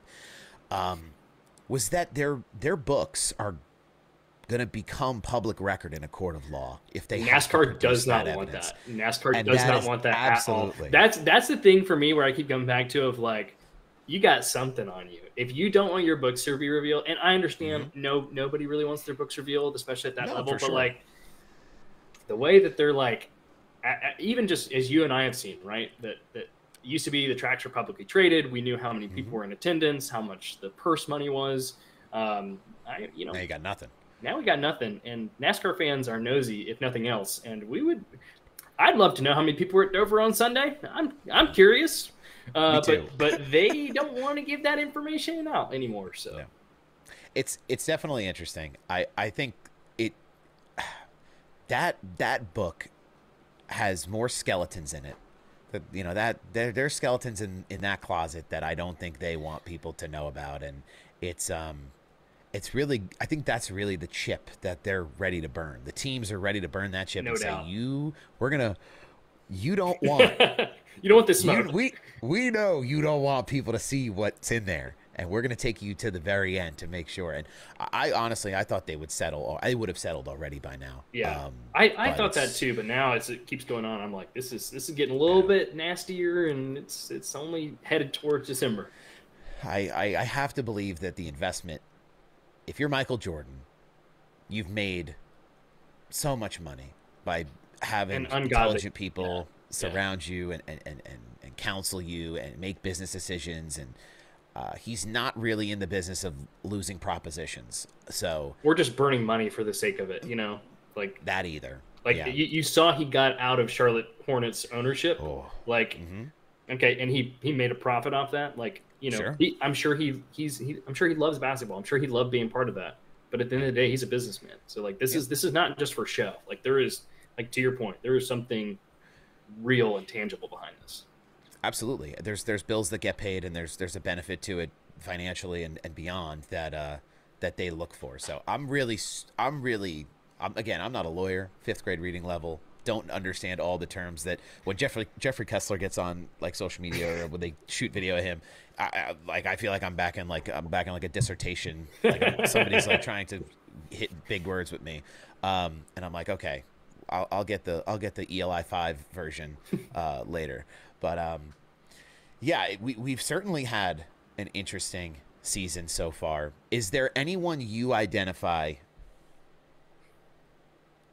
as like, I know it's really early, but like, where do you see round of 8 Final Four for yourself? Because we're starting to talk about playoff picture, I guess this week, next week, the next few weeks here as we get closer and closer. Yeah, and I think what's really difficult too, Sal, is we've gone through this really odd stretch of the summer schedule where nothing really matches up with what the playoffs are, or even this like stretch into the playoffs with more traditional tracks. So, you know, part of me wants to be like, SVG's got a lot of stage points. He's got a lot of playoff points. Like he might just bust his way into the second round. I could kind of see that happening at this point, but I don't know, like Larson hadn't led a lap or whatever, or hadn't led a few laps until like the Coke 600 until this weekend. Like he's usually who I'd say. So, I mean, I feel like the only clear cut one is Denny at this point. Okay. You could argue Chase with just the consistency, but as we talked about, consistency only gets you so far in a system that rewards, you know, wins. And since he doesn't have a lot of, you know, playoff points, I just don't know how far he'll get. Reddick is definitely in 23-11 are definitely not as potent as they were last year. So like, I don't know. Is this year just ripe for Penske to turn it on again and win at Phoenix? Like I would hate to see that just because like clearly they have not been at the echelon of Gibbs or Hendrick this year. Sure. So I guess if I had to put money on it, I'd say Hamlin and Larson. I know that's boring, but like those are smart picks. Those just are the two who are consistently at the top and get this system and know how it works. Yeah, I would love to see Hamlin win a championship. Same. Yeah, it'd be awesome, especially with everything surrounding him. This year would be it would be like would Steve Phelps shake his hand? Would he give him the trophy? Like I guess he'd have to. I think he would have to. And that's not an obligation Steve Phelps would have to Denny Hamlin either. That's the funny part. It's an obligation Steve Phelps has to Joe Gibbs Racing, to the sport. There's like, we're gonna make you kiss. We're like the Mike Tyson pigeon meme. Now kiss, and it's like that. You're gonna have to get along, and I don't know. That image would just be unreal. It would feed families, as they say. Yeah, in reality, it would feed families, generations. So I guess like I usually wrap these, unless you have something. Do you have anything in particular that you wanna riff on or talk about? Because I'm here for it. I just have run out of topics on my. You're good. You're good. I definitely wanted to get into short track local stuff, so I'm glad. Yeah, I'm glad we went there because that's like a deep passion of mine. And we've covered a lot, even more than I thought we would today. So I don't know if there's anything else that I've got rising to the top. Is there a favorite series you have, or because I think that's something you made me remember? Short track racing is not the same for those who have not been to local short tracks. They run 5 or 6 different classes every night. At Wall, they run factory stocks, fast fours. They run legends. They run TQ cars. They run sportsman modifieds, they run modifieds, they run limited late models, that's 7 series in a night. So for those who have not been out there online, if you've never been, you get for $20 to walk into the track, you get 7 races, which is unheard of. It's a great value. It's awesome. And they're all just as exciting as the last one, typically. And is there a favorite that, because I know they do different racing series, different parts of the country, are there favorites that you have when you go out to your local short track? Yeah, my two favorites, and I'll give kind of a third as well, honorary mention, are the 410 sprint cars. Growing up in the Midwest, went to a lot of dirt tracks, was out back this summer at Knoxville, and just seeing sprint cars rip the fence is just, it's unreal. Also, because I'm here in the Virginias and spend a lot of time in the Carolinas, like late model stocks are just, that when I hear those, they do something to my brain. Like it alters my brain chemistry, and it just, I love a late model stock. So those are my top two, but I would say probably the third would be like the touring modifieds. Got to see the Smart Tour last year, South Boston. This was like a decade ago now. Saw them race when it was the Southern Modified Tour. So the touring modifieds, those things rip and are just, those things are big dogs. They're awesome. Basically late model stocks with no fenders. Yeah. So you can follow the thread of what I like here. Big, fast, loud, let them rip. That's it. I mean, that's awesome. We don't have as much here, but modified racing, we don't get the Smart Tour anymore. They used to run Smart Tour, really, but they don't run it anymore. But the cars are the same, so they're built to, like, you could pull one off the track there and go slap a sticker on it and go run in the Smart Tour if you want to pay your way to get into the series there, the entry fees. But yeah, those things are beasts. Yeah. The fun part for me at local short tracks is, like, we have a kid right now, James Blewett. His dad is a local legend, short track legend at Wall, and their family ran a ton of stuff up here for many years. And his son now is like 16, and he drives one of these, essentially is a tour modified. And it's like, you got 16-year-old kids out here running around in big giant crate motor modifieds. Yep. Like, you don't know, you got the 16-year-old kid and the guy who's been doing it for 20 years. One's at the front of the field, one's at the back of the field. It's so, like, I think that's part of the short track experience in any series that you get that you normally wouldn't, which is, I don't know, it's super unique. I love that. Like, the storylines at short tracks, local tracks, are just unreal like that. Just the family lines. But like this year, because I've gotten a little bit more connected to some of the folks, like, it's crazy to see. Yeah, there's now like a third, fourth generation driver at Dominion, and these like teenagers who are driving in the late model series, and also against guys who are like, your blue collar, who you expect to be running at short tracks, who are 56 years old. And it's just a wonderful thing to watch.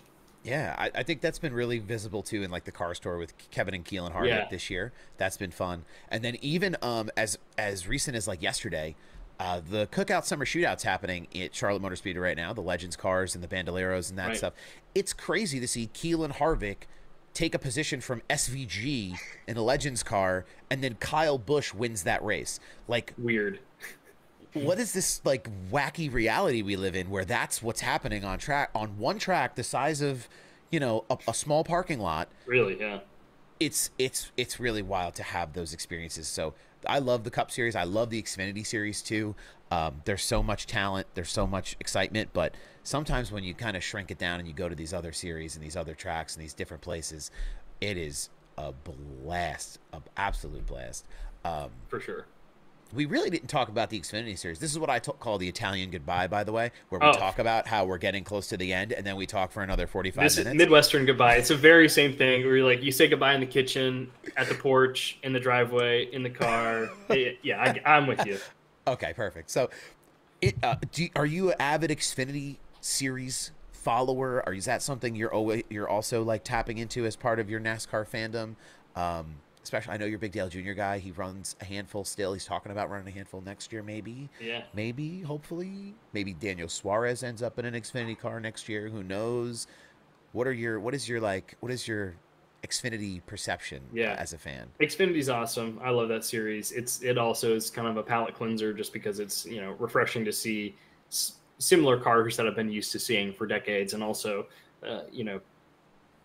how the cars can manipulate the air a little bit differently, and there's not as much of the aero blocking. I mean, there's there's going to be aero everywhere and dirty air, but like those cars are a little bit more on the ragged edge, and to see them, you know, slip and slide is really fun, especially at tracks like Charlotte or Darlington where they can really showcase that. So I love it. And whenever I go to a NASCAR weekend, I'm like, let's do all of the races, you know, truck, Xfinity, Cup.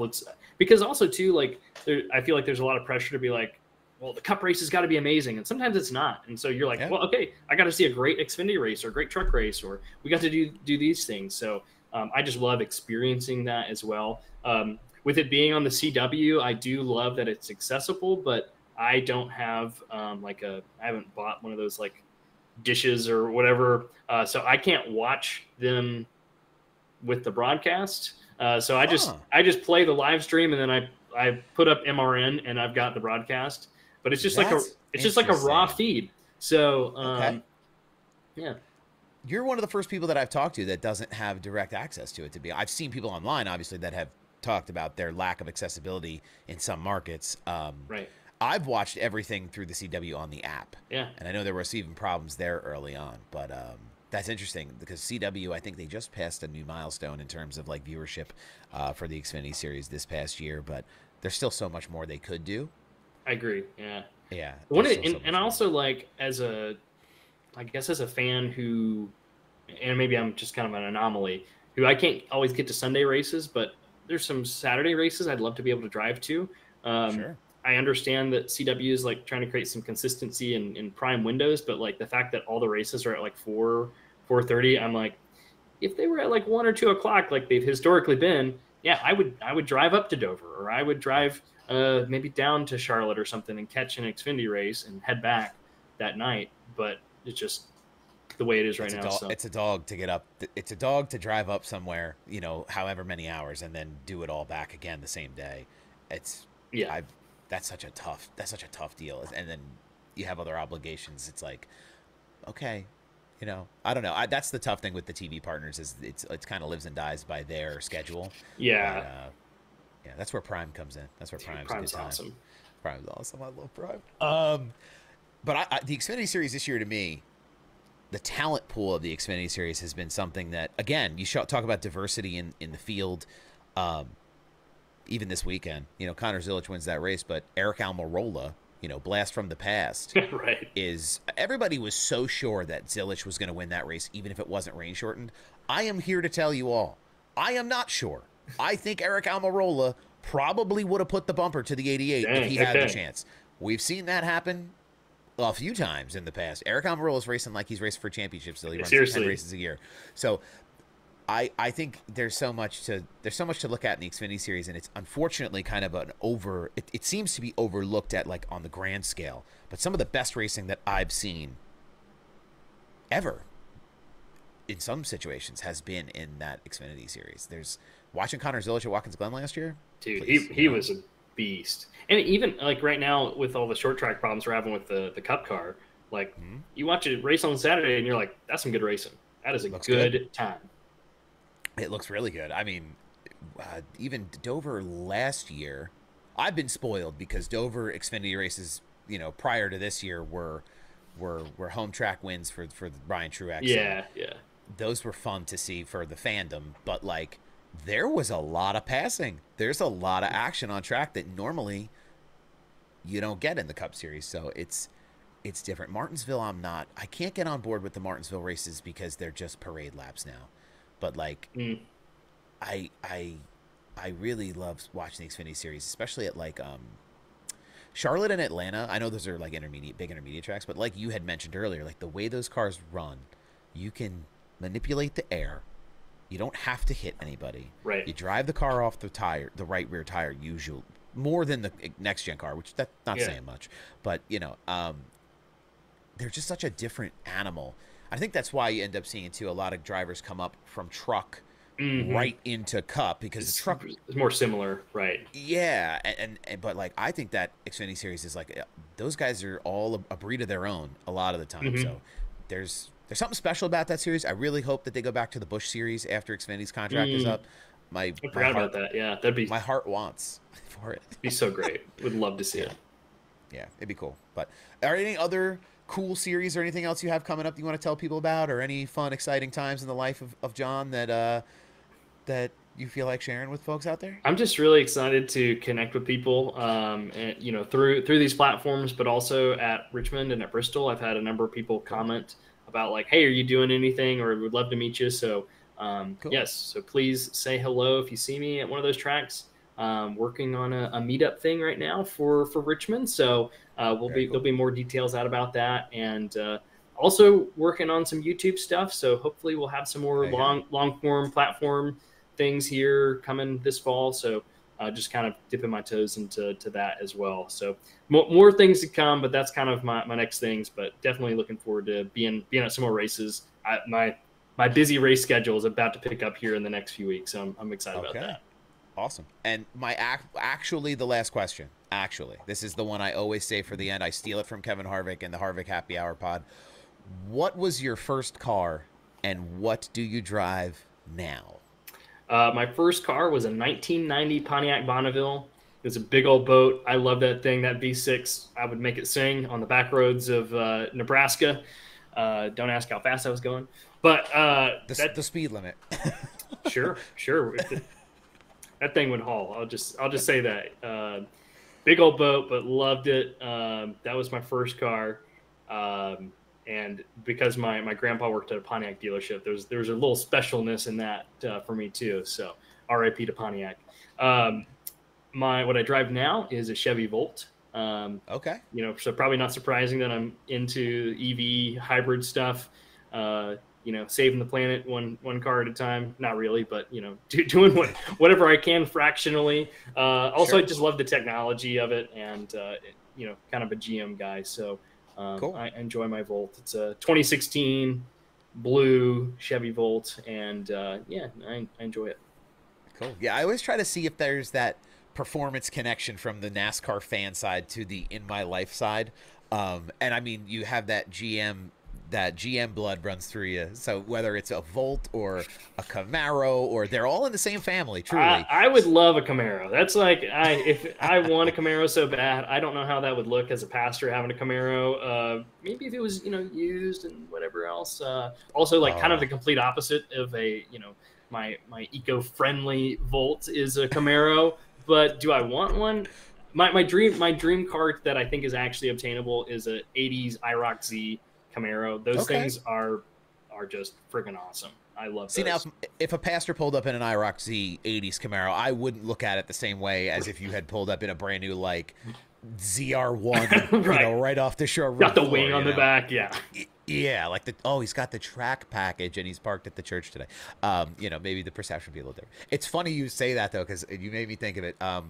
Out here in South Jersey, there's a church back in this neighborhood in the sticks, and people think of New Jersey, they think of Newark, they think of New York, they think of Philadelphia. There's this whole bottom section, the butt of New Jersey, kind of away from the shore. That's just woods. Sure, right. 111 million acres of preserved pinelands, and there's little towns popped up all in the woods. And there's one local here to us, and the pastor at the church, I don't know what the church is. It has to have been there for forever. My God, I mean, since I was a kid. He drives a red Corvette. Not a new one, but the old school Corvettes with the salad chopper wheels on them. Yeah. With the pop-up headlights, and he drives that blinky thing out lights. to church. I love the blinky lights. Yeah, and I just thought of that. You mentioned that IROC, but yeah, there's people out there who do it. Same places. That's right. I love it. Very cool. All right, John, I won't keep you. I won't take up too much more of your time. I appreciate you coming on and being a part of this. Where can people find you? I know you talked about getting ready for some exciting things here the rest of this year. How can people follow along and get engaged with what you're doing online? Yeah, you can follow me Instagram, TikTok at NASCAR John. Those are kind of the two I'm most active on. Like I said, got some YouTube presence that I'm working on as well. I think that's NASCAR John 1948. But if you can't find it, just go to TikTok, Instagram, and the link tree will guide you there. All right, awesome, John. Thank you so much again. Appreciate you carving out some time for me and doing this with us. I think it was a great look into the life of this, this very diverse fan and all the different things that you're getting invested in on the media side and as a creator now. good luck with everything, and hopefully we'll get to chat again, follow up with you in the near future. Yeah, of course. Thanks so much for having me on. It's been a blast. Love talking racing and just love everything that you're doing. And ATYL, I mean, there's so many great folks doing really cool stuff that I've been able to connect with. So, you know, just keep up the good work. Appreciate it. We'll keep after it. Yeah. All right. So thank you for sticking around. If you stuck around for that interview with NASCAR John, you can find him on social media platforms. I'm sure you guys have seen him all over the place. Big on Twitter, big on Instagram for the most part that I've been able to see him. Thank you, everybody, for the gifts. Aaron, thank you. I don't really monitor the comments too much when those streams are live just because, honestly, for the hour and a half that they run, I usually get up and go take care of other business. But thank you all for everything today. Be back next Tuesday unless we do some type of midweek racing. I'm thinking about bringing the iRacing stuff back just a little bit, right? So like maybe one day a week for a little bit of time, we jump in, we have some fun. We do a couple of races at like the track that's coming up in NASCAR just to see if the internet talky head guy can do anything here. We did Indy this week. We got coached through some things, and we felt really good. Xfinity car was running really fast. So that was a lot of fun, but maybe there's some more opportunity.